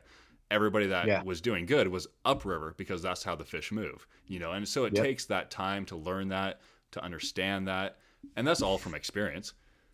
Yep. And then you get to take and posting that photo. If you're doing social media thing, you post it like 3 or 4 days later. So, 2 weeks. Really 2 weeks. 2 weeks. But I know a lot of guys that catch fish like, Steven catching springers here as early as he was, one of the only guys to catch them that early. Those guys aren't sharing anything until somebody else does. Everybody says, "Oh, I got the first springer." But did you really? But did you really? Yeah, I know. Exactly. I was catching winter steelhead, upriver from the coast in December. And I didn't post anything until mid-February. Exactly. So yeah. But I mean, totally get that. It literally is how we connect with the new group. It is. It's it's the it's inevitable. There's no getting around. As much as everybody loves to hate it, it's the reality of where we're going to. So that and which brings up what we're starting with the Northwest Fishing Club is the importance of giving back. We make a great living on the water. How much of a living do we need to make before we start giving back? That's what's so great about your Facebook group is, getting people into the outdoors. And now it's, where does that money need to go to create more opportunity? Yeah. That's really where the conversation goes because we are going to bring more people into utilizing the resource. And so by all rights, we should be planning the next step of getting more fish into the resource for people for that greater impact that we're going to have on the waters that we fish. to bring that to a higher level of success. Yeah. Otherwise, it's all doomed. I think there was a good question in chat kind of about this topic. They asked, would you say that by following those reports would be a good way to learn, or should you go through a guide service to learn where to fish and how to follow the fish upriver? Go ahead, Ryan. So I mean, that's a good way to following those reports is good also. I think you'll find a lot more tricks and tactics if you go with a guide. You're definitely gonna be better off, especially if it's a new river for you. It's good to know the tricks and tips and what to do when you do go with a guide. You don't always have to. That's one thing, like with the group that I run, is a lot of people will tell you how to catch the fish and some popular holes and where to do it. And, they'll help you in the right direction. And a lot of people are just looking for someone to fish with. And those people are very knowledgeable and good to get with. But yeah, what are your thoughts on that, Todd? I think it's a double-edged sword because of how I fish. We fish from, personally, I fish from here to Washington. And so I think if you're trying to learn a new fishery, it definitely benefits you to go with a guide, because what soft beads do we use here are not the same color that we would use in other rivers, or, they're all variations of the same thing. But there's one, it doesn't take a genius shrimp pink yarny, right? It's a go-to. I'm not blowing up anybody's magic bait by, that. Come on, Todd. Shrimp pink is the magic bait that you should not tell anybody about. That's the hidden secret. I said it out loud. But in a lot of rivers, the size of your presentation and the color of your presentation, just that little bit of a variation is huge. And more importantly, the reason why I stress hiring a guide very first is so you can see the water. Unless you can row like we row, unless you can make that drift boat do anything you want it to do in a split second, then I cannot stress enough of hire a guide. You get to see the water, what's coming up next, so you don't get yourself in a bad position and something bad happen. I had a call a couple of years ago, a guy, he's like, it's me and my father, but can my two boys follow us in a raft on the Umpqua? I'm like, absolutely. You're more than welcome to do that. But I need to let you know right now, I will not jeopardize your safety to save somebody else. Yeah. As a guide, that is my responsibility, is to make sure we get down the river safe every day. And so to save $450, if one of your boys is drowning in a bad place, I will not risk your safety to save one of them, because, and that's a bad position that people put you in, is, that stark reality of, I don't care how much you row. I don't care where you row. One of my really good friends sunk a boat in a place to where everybody ridiculed him for it. And this guy can row a boat, through the wild and scenic, very, very competent behind the oars. And any guide that tells you they're not a missed oar stroke away from sinking their boat is either a fool or a liar. Yeah. I don't care how much you row. And so that's why I stress using a guide on a new body of water. I've been with a guide that's put a boat down in a stretch of water we've already gone through the hardest part of the water. He's now one of the top guides in Southern Oregon. We went down on that river. We were fishing with friends, and it took one split second of not paying attention, of rebaiting a rod in a spot that shouldn't have happened. And we were lucky. We were able to climb out on the rock. We were able to hop in a buddy's boat, that was fishing with us, showing us the river. So we were able to hop in there, get to safety, recover the boat, everything all within the same day. That's not the case for most people. I mean, if you take that one split second away, you get distracted for 1 second, Todd as the guide, he's ensuring the safety of the people in his boat. He can't ensure the safety of anybody else, Yeah. I mean, it takes that one split second of looking away from what's going on to all of a sudden now you're up on a rock in a bad position and half your boat's sunk in the water, and what are you going to do about it? Yeah, exactly. And so, there's just a lot that goes into it. But I mean, you're going to be more successful. You just are. We're on those sections too much. And so you're going to go right to fishing. But 90% of my clients have boats, and they bring their boats up to the lake and they spend the first day with me and go right to fishing for the next 2 or 3. There's no learning curve. Well, they give me my area. They know the spots that I fish, but they're not going to fish right on top of me. They're going to give me my space, and a respect deal. And if they have one that don't descend, they'll call me and I'll go help them descend it. And so, it's just that communication. For sure. You've been able to educate those people because they came on a guided trip with you. You've been able to educate them, and so, I mean, the next time that they go out, you probably shaved a year off their learning curve because of showing them where to fish and what to fish. And now all of a sudden they can go out, but you're still that mentor to them in a way. So they're going to contact you anytime they need to learn something new. They're going to contact you. I fish locals up there that spend one day with me early in the season every year. And then we will fish around each other the whole season. The whole time I'm there, they're there at least 3 times a week. And we see each other, and, they keep tabs on where I'm fishing, and they, again, it's, I can't stress it enough. It's that respect.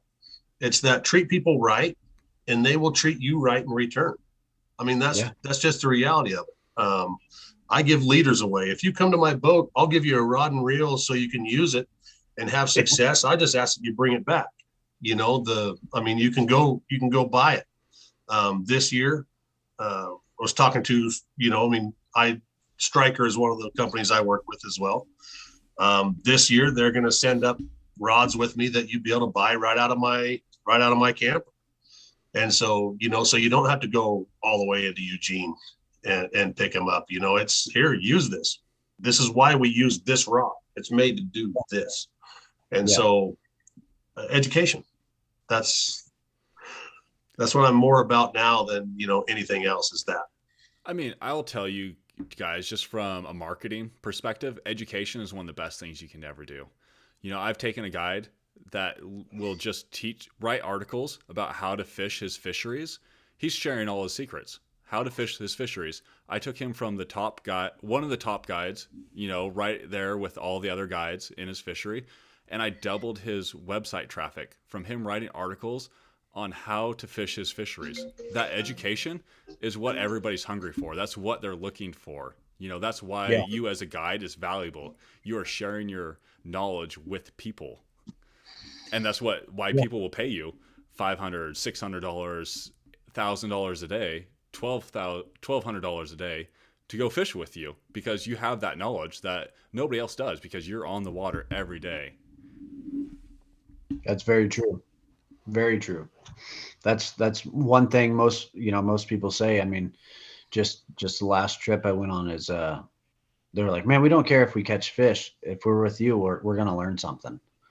And so that's what they're there to do. They want to learn how to catch fish, and they, then you get to teach them other things, respect on the water, respect for other boats, distances, how to run the river in low water conditions like we've been having safely, without making mistakes and getting hurt, where to pull over and bait up your rods, or change soft beads and colors in the safe zones. That's a big thing for me is education on, I don't want somebody to go with me and then the next day they try to take their boat down the river and get hurt. I'd rather them go with me and spend, time fishing, but also time educating them and how to run the river and do it in a safe manner. That's a huge part of it.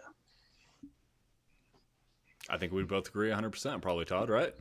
Yeah, I do. It's that's what it is. We've all heard those horror stories, I mean, it's the doctor that drowned in Shady Cove a couple of years ago. I fished some of his family on a lot of people don't realize it's the anchor that sinks a boat. There's one knife in a tool holder by my anchor rope. Its only job is to stay razor sharp to cut that rope at any minute. It's little things like that people don't understand is, that knife has one, no, you don't ever use it.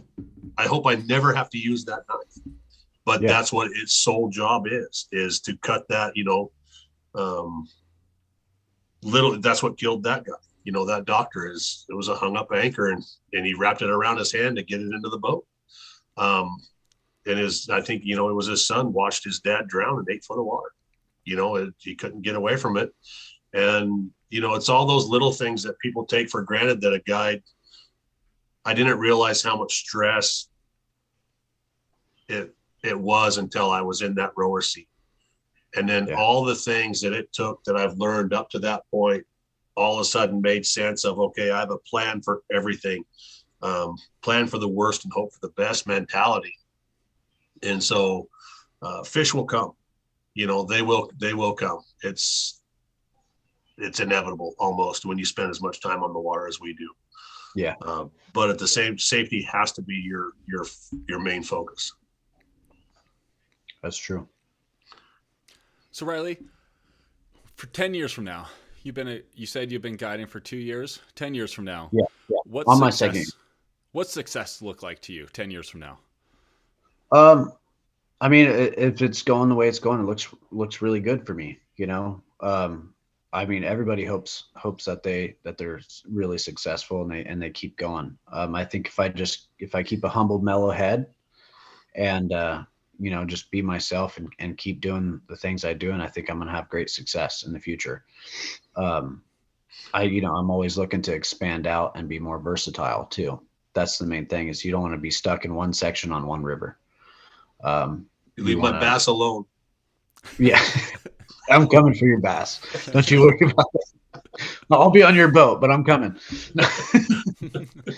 But you want to be more versatile and that's the main thing is keep grinding at it, because even in 10 years you're probably still going to have to grind a little bit, and you want time on the water, not time in the office. So that's a big thing for me. Kind of on that subject then, like, what's your goal from being a fishing guide? Do you hope to teach people? You just hope to get more people addicted to fishing? What's your ultimate goal from being a fishing guide? Well, my ultimate goal, is I always want to stay guiding, because it's one thing I really enjoy to do. But one day I want to be able to guide a little less and educate a little more. Kids are big for me. I really enjoy spending a lot of time with kids. Sorry, I don't mean to interrupt you, but didn't you just give away a whole setup to some kid on the bank the other day? Yeah, I remember yeah, right. I did. Yeah, I did. What? I gave like a $250 setup to. No, you didn't. Yeah, I did. Yeah, I did. I'm a really nice guy, and I've never done that. Are you kidding me right now? No, I'm not joking you. It was a really good rod and a really good reel, and a nice set. It was all set up for steelhead, and I was fishing clients that day, and the clients that I had in my boat, one of them I've known for a while. He's a friend of mine, and we were fishing, and we're right at the end of our day, and I could hear this kid, and I seen him and his mom and his brother over there, and I could just hear his excitement, and I'll even tell you where I was at. I was at Griffin Park. And I remember years ago being at Griffin Park on the Rogue River, my dad dropping me off, and I had almost no idea what I was doing, fishing for steelhead. I was little. I was out there trying, and I remember someone pulling over and say, "Hey, let me help you out. Let me do this for you," giving me a rod and reel and setting me up, having it all set up, and I caught a steelhead on it, and it's what started the big fire. And so I heard it, and I seen him standing in the same spot, and I could hear his excitement. And I said, I'm going to light that fire. Like, you pay it forward, like that guy did for me. So I pulled over there and I said, "Hey buddy, you like fishing?" And his name was Easton, and he's a really cool kid, really excited. He's kind of shy. He's like, "Yeah." And I jumped out of the boat and I said, well, let me do something for you that somebody did for me years ago. And, it kept me out of trouble. Fishing's kept me out of trouble. Right. It's done a lot for me.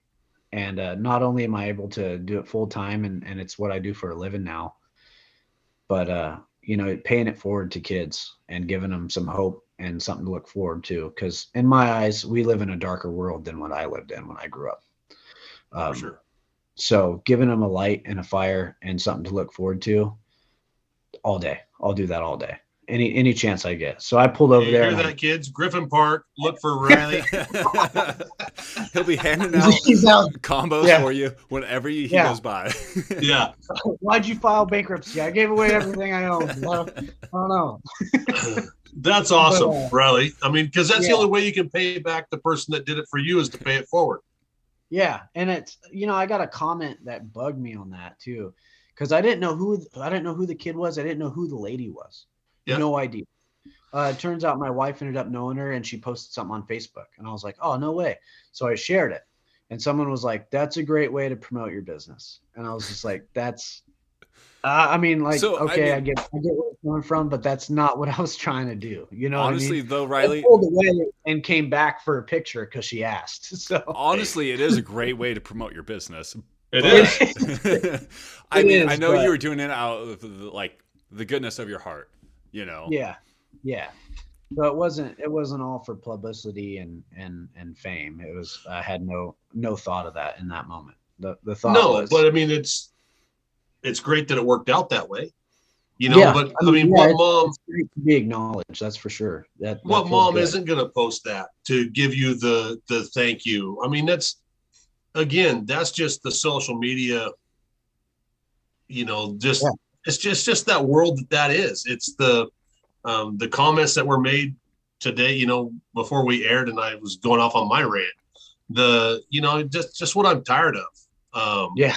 And so you get to the private Discord of what we're starting is you get out of all that. It's just a place where you I'm can go and excited. have these conversations like we're having tonight and not be ridiculed or, that honest conversation of, why It's is about- this without. It's about that positivity, Yeah, exactly. negativity brings the world down. Positivity brings the world up. So Absolutely. Absolutely. how do we get more people into fishing? Well, we create positive environments. We create people having positive memories about fishing. You giving that rod to that kid is going to stick with him for the rest of his life. Dude, you Yeah. probably Okay. changed the course of his life. You I literally hope did. Yeah, that makes me emotional, man. It does. I have a should. huge care. Yeah, I have a huge care for it. It's hard when you grow up. You grow up tough, and there's a lot of bad people in the world. So it's good to pay it forward when someone does something It's nice. good. For you. It's good to be a good person. Yeah, I mean, it it literally feels is. good. We're both very blessed and fortunate. To do what we do, where we do it, and to us, it's just another rod and reel that puts food on our table. Yeah, To that kid, it's a memory that he'll never forget. yeah. And how do you put a price on that? I mean, like I said, our stuff costs a lot of money. It does. It costs our Riley rods- $250, Todd. Yeah. I mean, it was pretty exact on how much money That's okay. it was. I got some good ones on the way. So, There you go. There you go. but But no, I yeah, mean, that's awesome.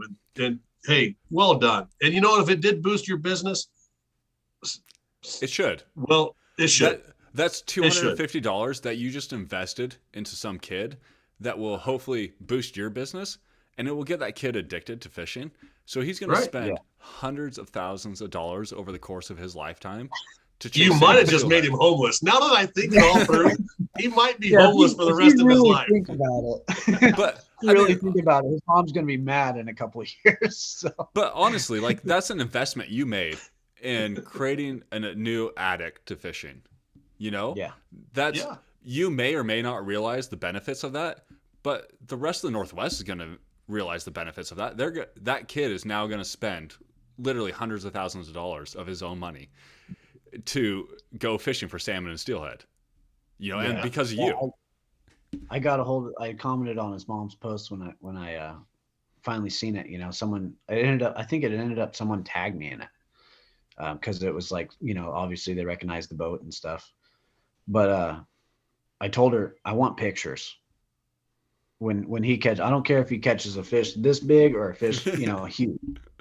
I want pictures and I guess she said that he's just going around telling all of his family about it and that he was just ecstatic. So it made me feel good, you know. I could hear it in his voice how much he wanted to catch a fish and he was just loving it. So I was like, let's set him up. Are you thinking now that maybe you should have fished the kid as well, you know, and opened up that line of commute? I mean, you know, in the heat of the moment, you know, but hindsight, of course, is what I'm talking about, because it's easier to think clearly now than it is at that, you know, you just gave a $250 rod and reel away, you know, but now hindsight, do you wish you would have said, hey, I'll take you on a free guided fishing trip? So it's kind of funny that you say that. So, you know, that was just a couple days ago that happened. That this all happened? It was just recent? It was Saturday. Yeah, Saturday. Oh my God. Yeah. Yeah. So I reached out and said I wanted some pictures, and I was trying to send his mom a message because he has a little brother too, you know. So I want to give something to his little brother as well. But I would love to take those kids and even their mom or dad or whoever wanted to go. I'd love to take them like trout fishing. You know, to me, trout fishing. Now you're breaking my heart. Yeah. Trout fishing, man, that'll get any kid addicted to fishing. You know, trout or bluegill, anything. So I'm gonna reach out to him again and see if I could. All right then. I don't like to be one up. I don't like it at all. And so I tell you what, I'm coming for you.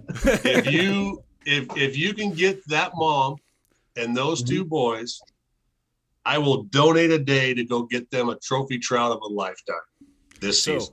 So just so you know, Riley, and whoever's the family watching this is on video. Todd just said he would give you a day of fishing. I will. I'm telling you right now, I do not offer this because it costs me an absorbent amount of money to do this. Yeah. And so I strongly encourage you to take me up on it. If you can make it happen, we will get them up lake trout fishing on my boat. You can be there. Let's do You'll it. get to see it as well. I'll pay you if I could be there. No. I'll even pay you. No.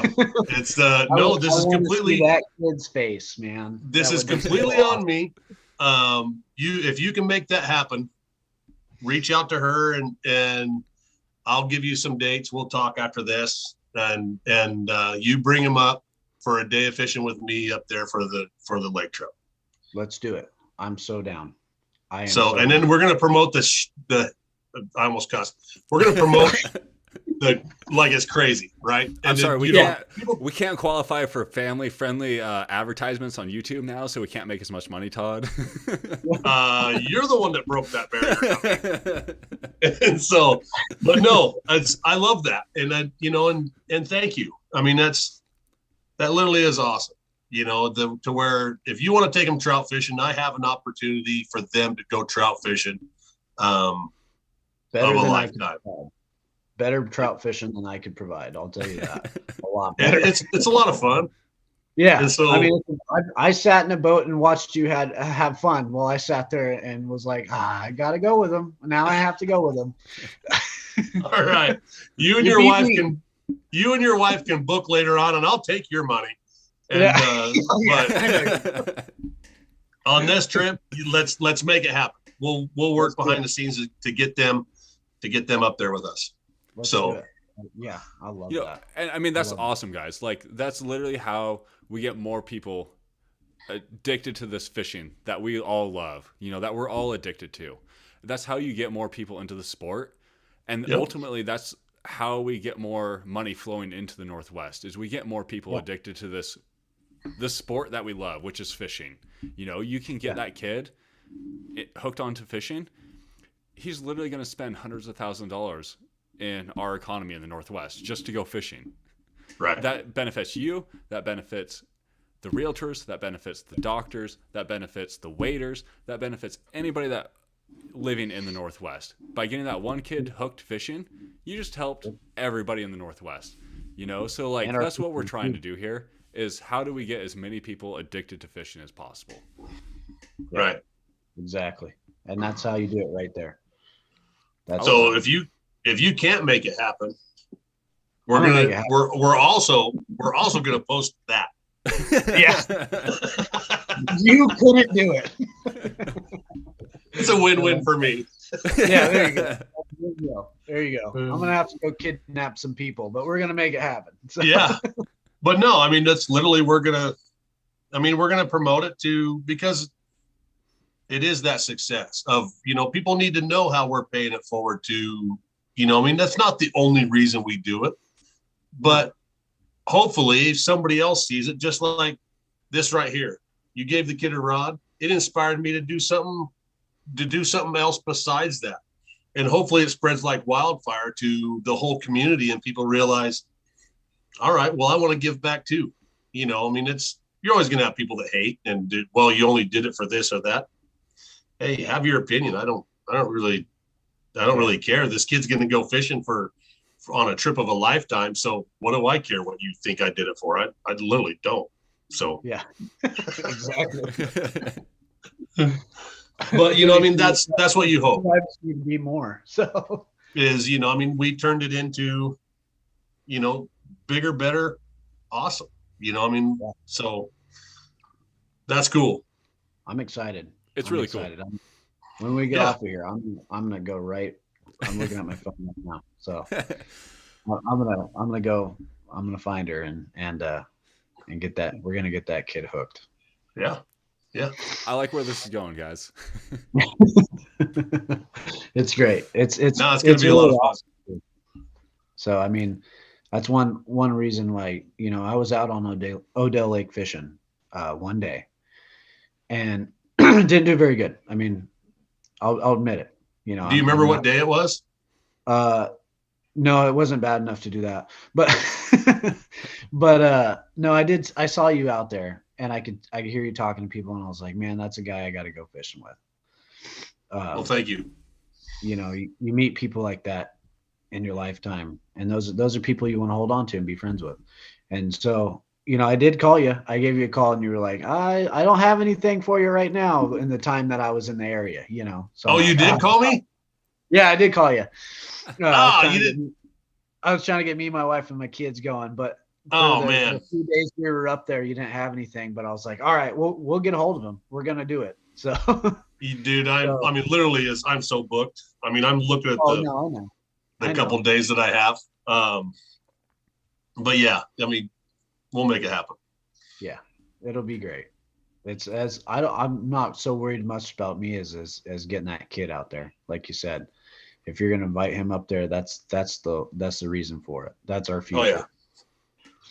So like Steve said, you're going to spend a lot of money and bring a lot of stuff, shoot, you imagine him in 10 years, if he gets so hooked on it, he starts posting pictures and it brings people into our community and brings money to our community and not just that, but just into our fishery as a whole. The more people that buy fishing licenses and tags and stuff, the more it goes into our fishery. So absolutely. And, like I said, I was very blessed and fortunate to have people that helped me to this point. And I have great sponsors that go way above and beyond for me. And that's how you pay it forward. Is by making it accessible to people that otherwise wouldn't have the opportunity. It's a lot of money. Make no mistake about it. It is a lot of money to come fish with me up there, because of the cost of living and everything that it entails.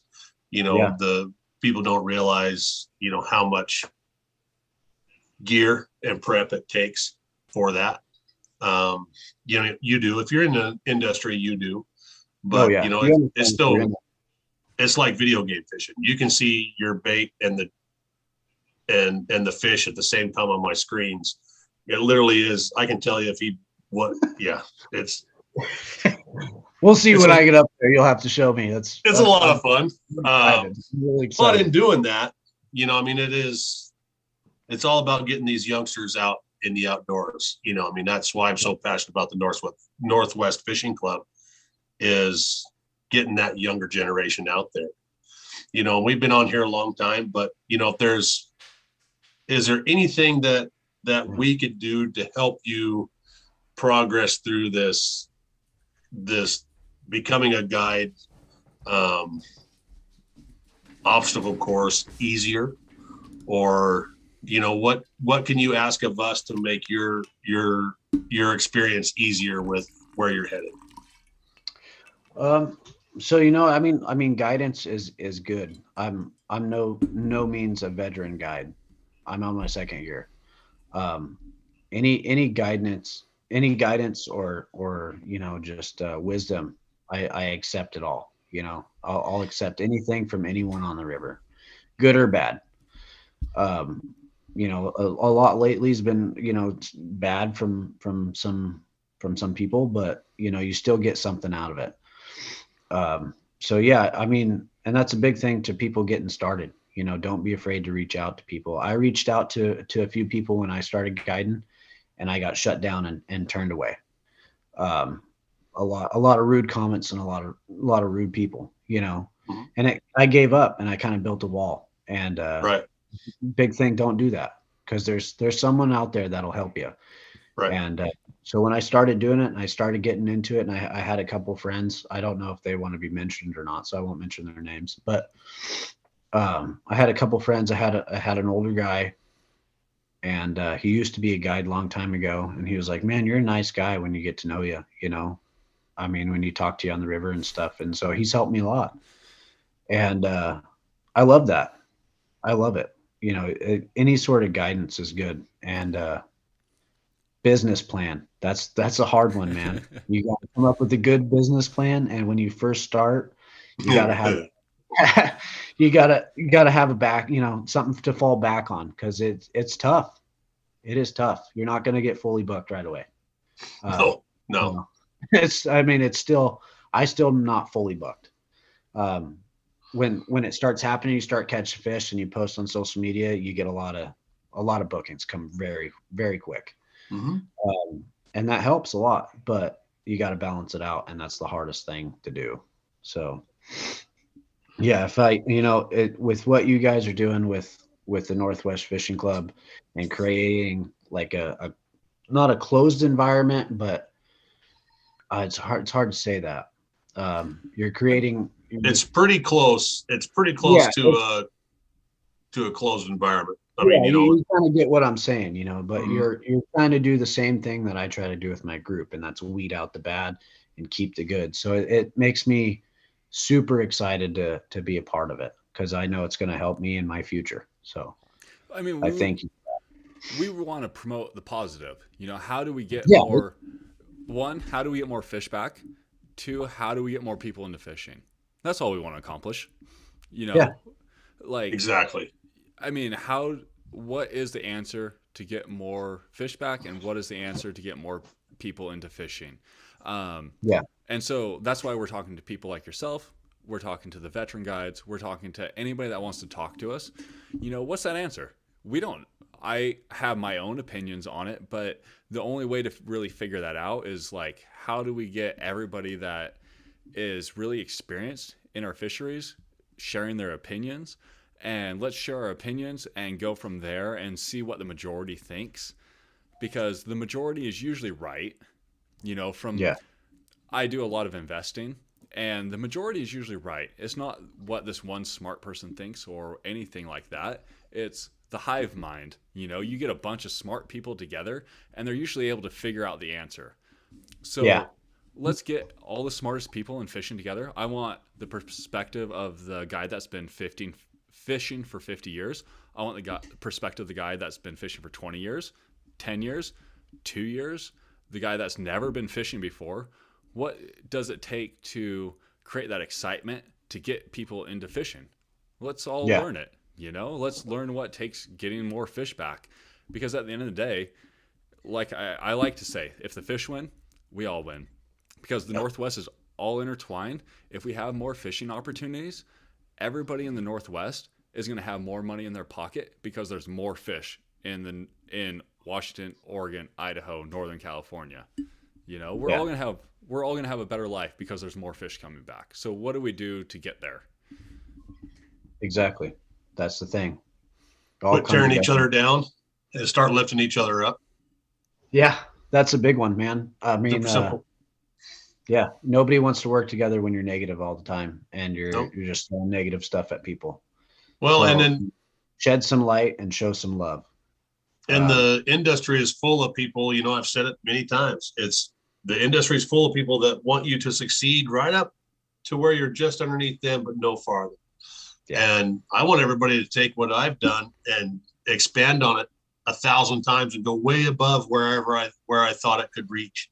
I surround myself with intelligent people that I rely on very heavily. And I only have to be good at one thing.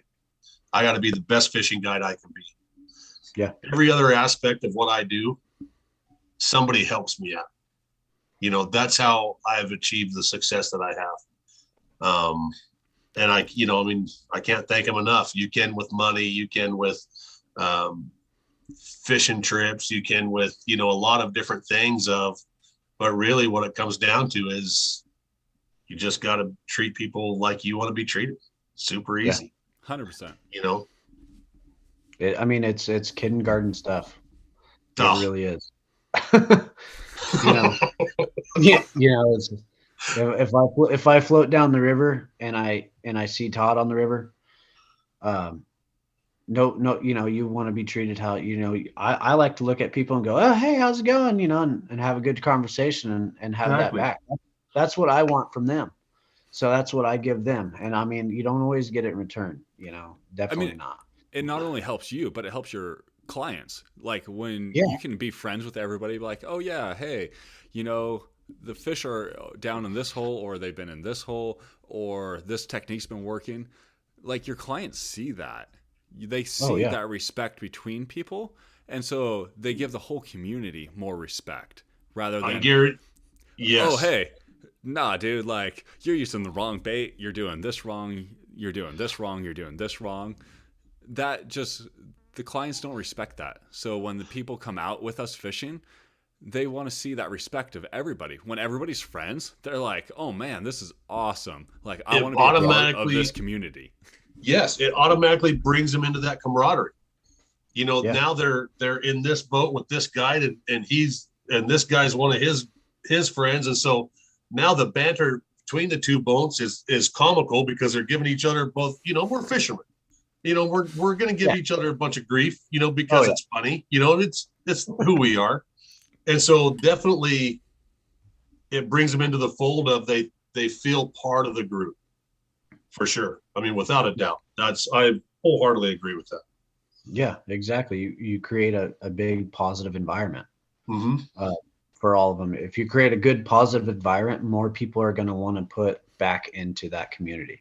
Exactly. And so that's a big thing. Like you said, I go down the river and I see buddies and I'm like, oh, did you get one in that top hole? Oh, no, we didn't get hit. Oh, well, we got this one, hold it up and then go by and be like, oh, we got another one on. And then they come down on you and they're like, oh, we're just trying to be quiet while we net this 32-inch fish.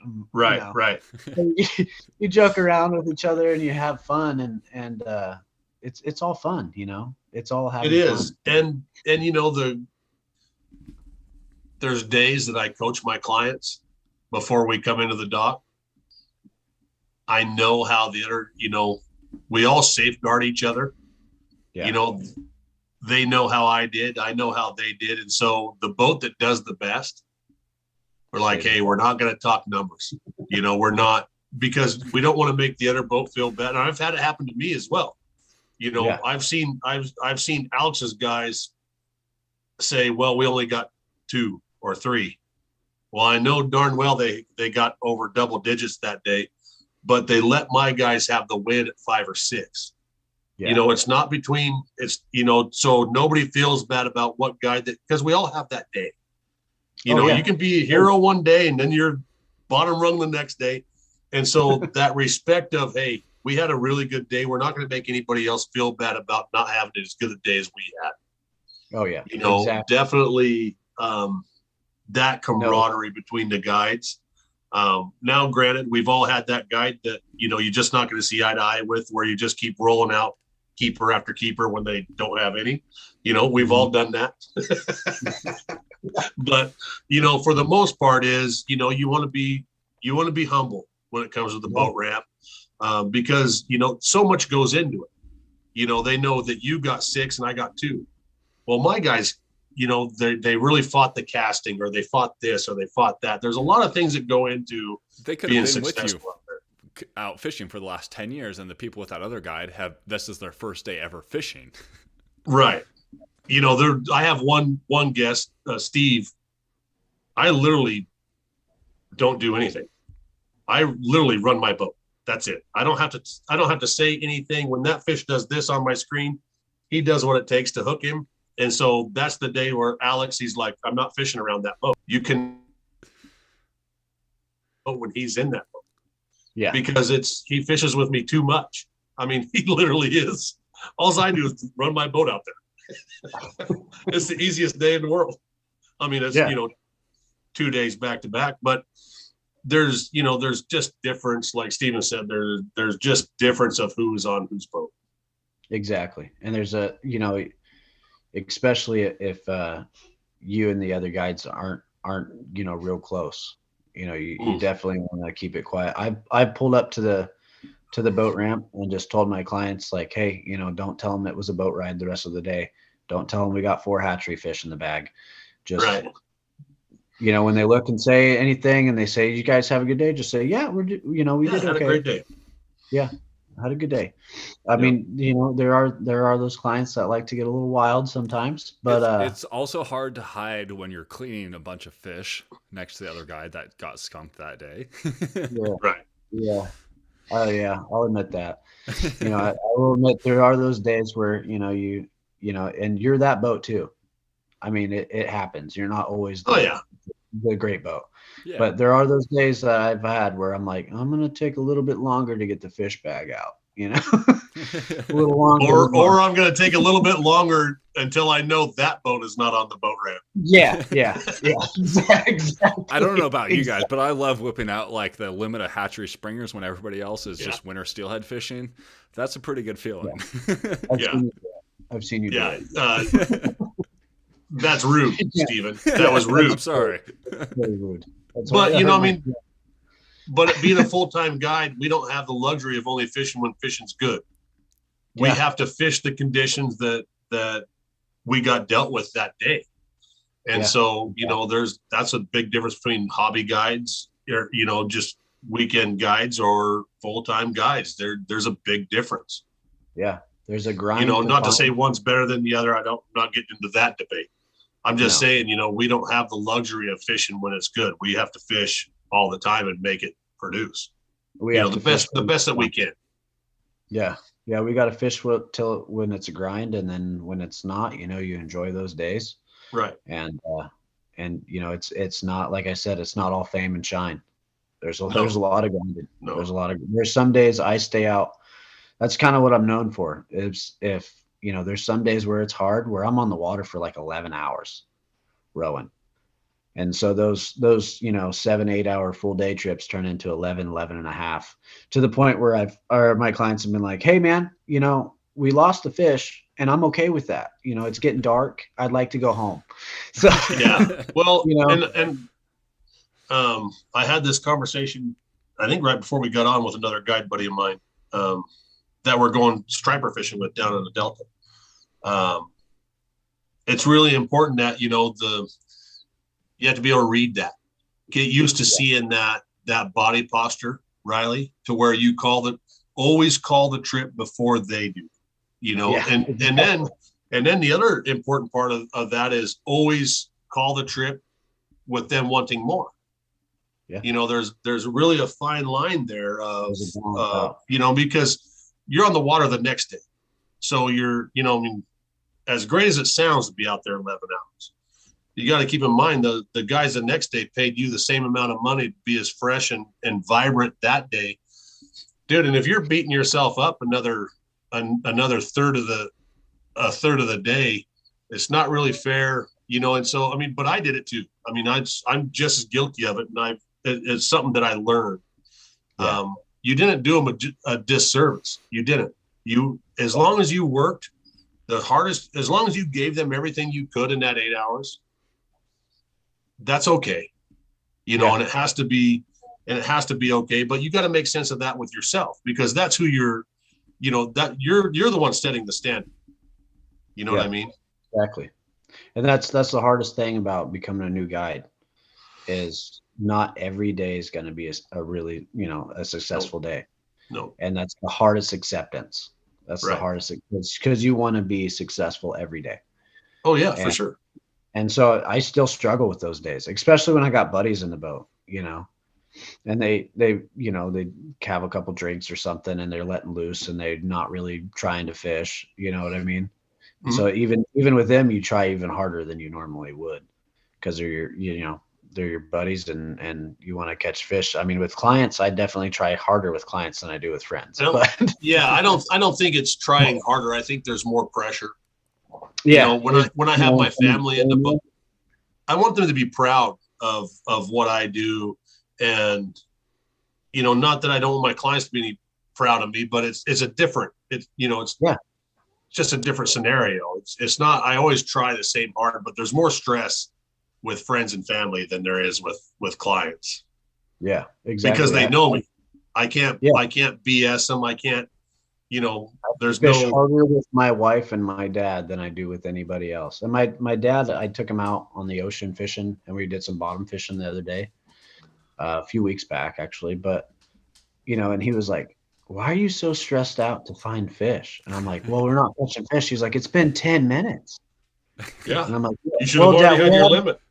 Yeah. I'm like, "Well, Dad, we haven't bottom fished in like 18 years together, and now I'm a guide and I want to show you that I'm good, So you really try." I mean, we ended up catching limits of rockfish that day. We found them and had fun, but he was like, "I seen your whole attitude change when that first hook set happened." Oh man, I tell you what, it's just a huge weight. It's just like, all right, we're good. Yeah. We're good.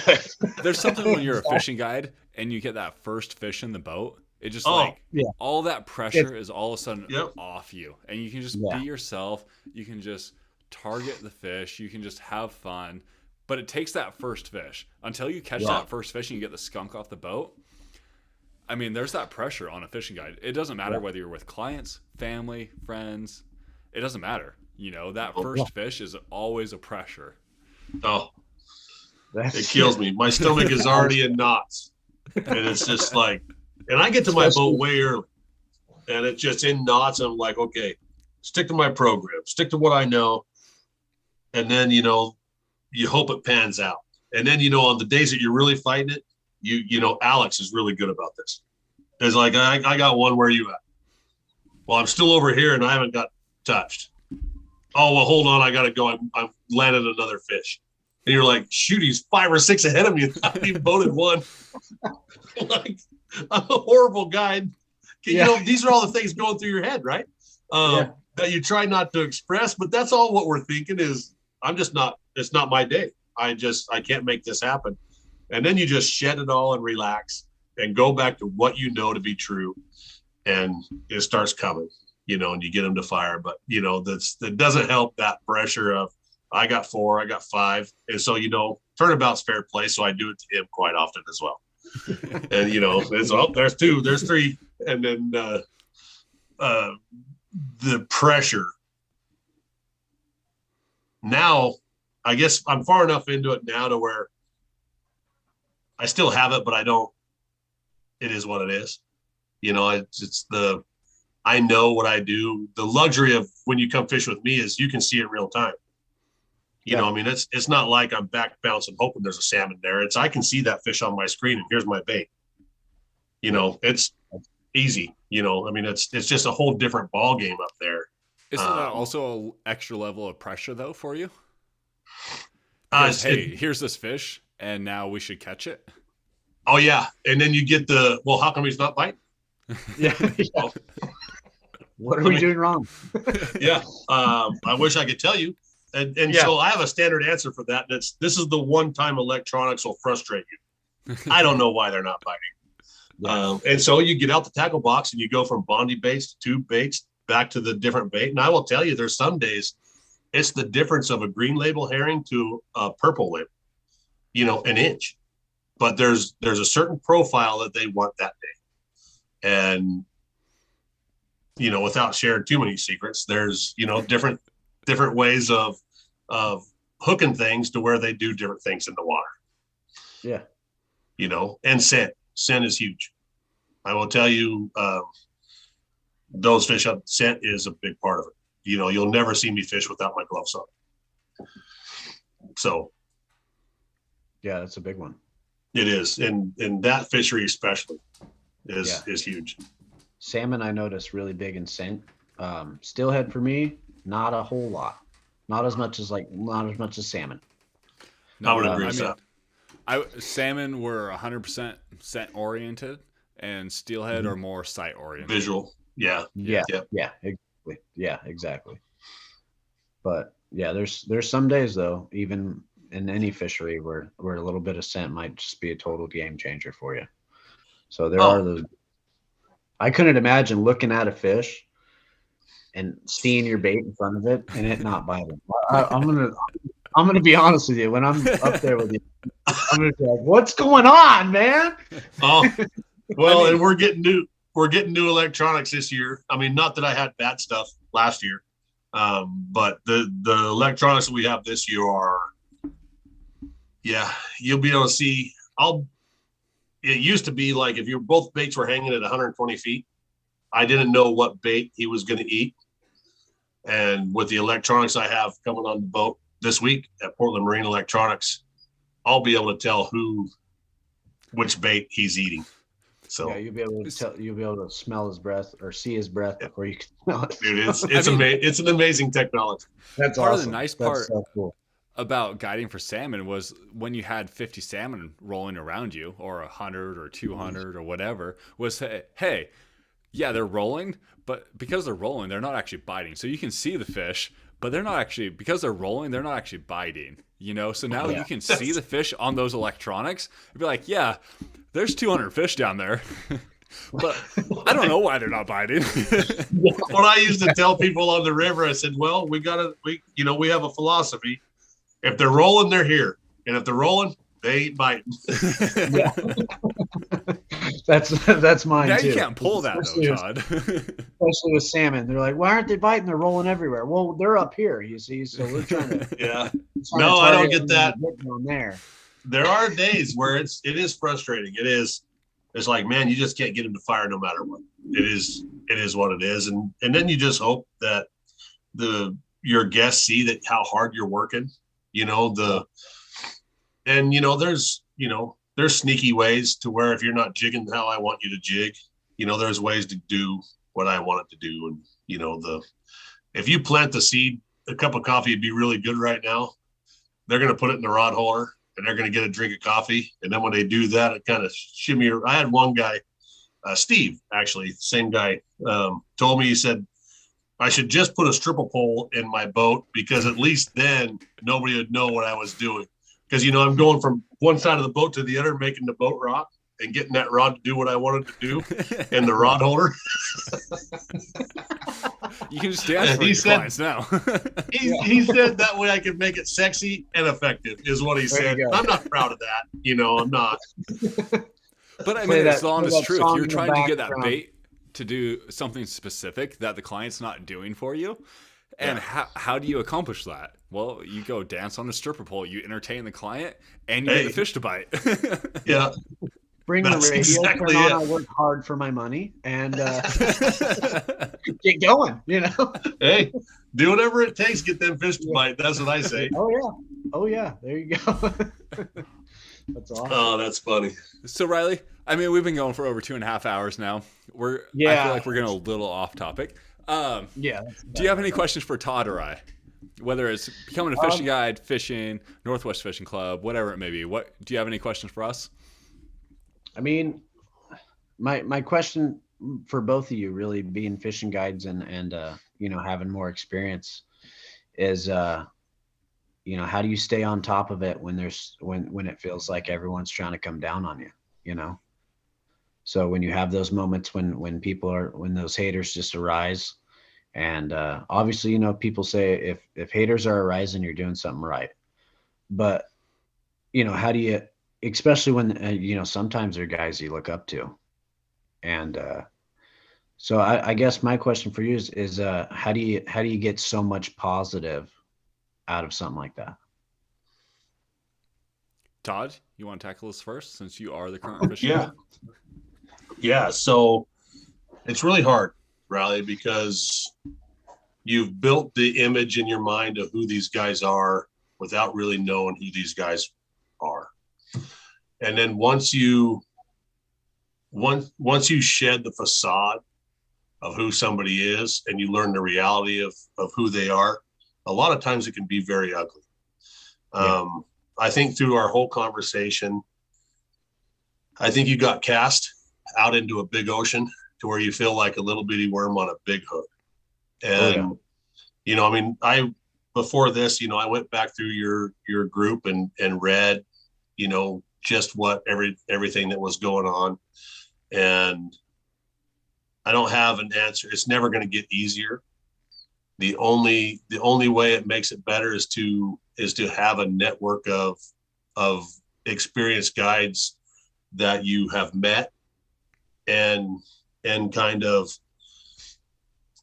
not, look up to or admire, or, somebody that's going to give you the honest. One of the greatest signs of respect to me is somebody that can look me in the whites of my eyes and tell me something that they know that I'm not going to like. Yeah. And know that it's just a conversation and we're going to be friends after those things are said. Nobody's given you that ability. Nobody's given you the fair shake of understanding how or why you're doing something. They just automatically assume what they believe to be the agenda of what you're doing. And it's not, like I said, I hate to keep reiterating on it, it's not going to get easier. Those guys that you admired was false. They never liked you in the beginning. Yeah. They never liked you in the first place. And a lot of times that's hard to admit. That's hard to admit to yourself because it makes us feel less. It makes us feel crummy because, we just got to know each other. Yeah. I will tell you, you are worth it. And keep your head down and keep doing what you know to be true. As long as when you look in the mirror and you do what you know to be true, to be right, don't ever let somebody else make you feel like you let yourself down. When you look in that mirror completely bare, naked, brutally honest, if you let yourself down or not. Yeah. As long as when you look in the mirror, you don't see that, then you're doing the right thing. You're not going to please everybody, and it's okay. True. You don't have to.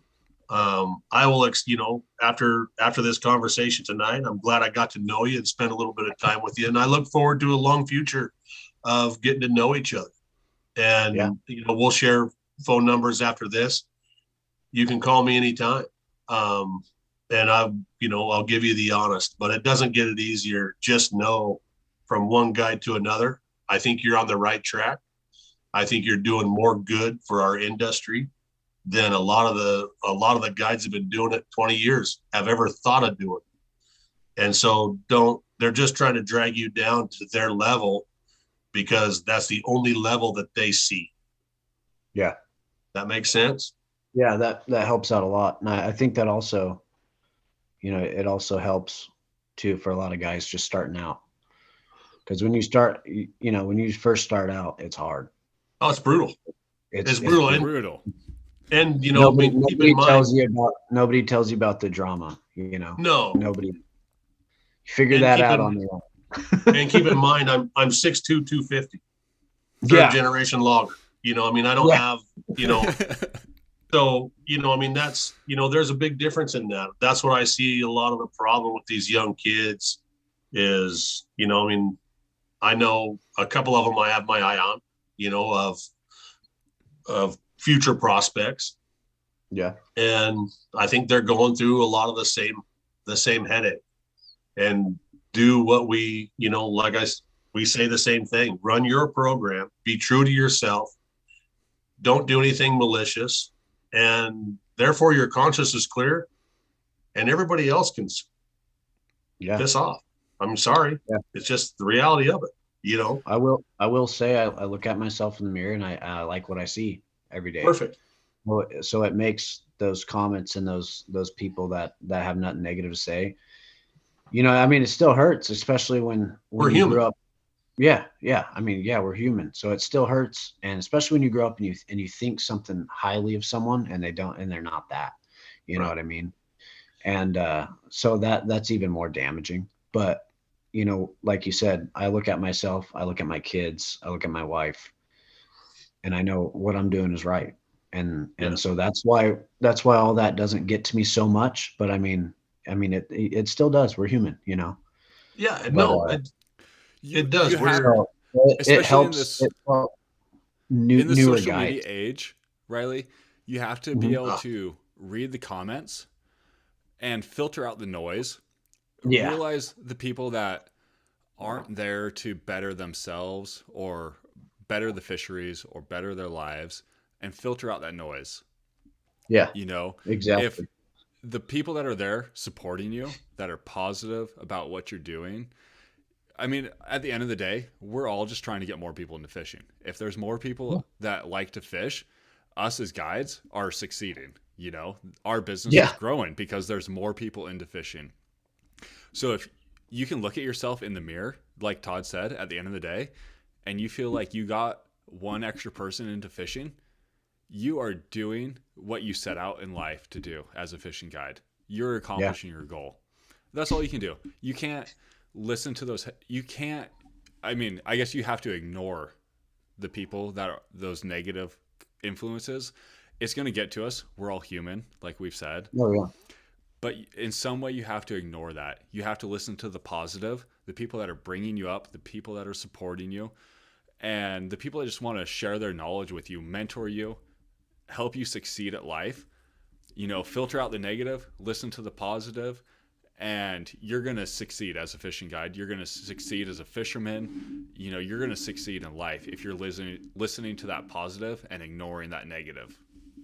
Exactly. That's very true. And I guess in a way, don't dismiss the criticism. Try to be better every day. Listen to that feedback. But as long as you can accept yourself, you feel like you're doing better every day. You are a good person in life. You're trying to be positive. I mean, that's all we can ask of each other. Be better. Be a better human. Exactly. And that's the thing is I try to be kind and everything. And that's the passion and everything I want to show. But the thing is also on a side note is don't ever mistake kindness for weakness. Yeah. Well, and that's a lot of people's mistake. And so, like I said earlier, as I surround myself with people that are willing to tell me something that we all don't do right all the time. We're all fallible. We all make mistakes. Oh yeah. But I surround myself with people that tell me, hey, you might want to rethink this, brother.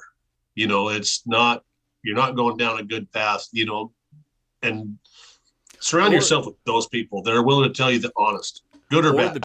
Or the people that are willing to be honest and accept that, hey, I made a mistake here. Yeah. I'm willing to, I'm going to take that responsibility. I made a mistake. I said something wrong. I was wrong about whatever this was. Mm-hmm. I'm willing to accept that. And let's learn accountability. From it. Let's become better because I was wrong from that mistake. Yeah. Right. Oh yeah. Yeah, those are huge people in my book because that takes a lot. That takes a lot to do something like that. So 100%. But yeah, so that covers a good topic, I think, for me and keeps my drive going, helps out a lot. And I think it'll help a lot for newer guides just getting into it, Right.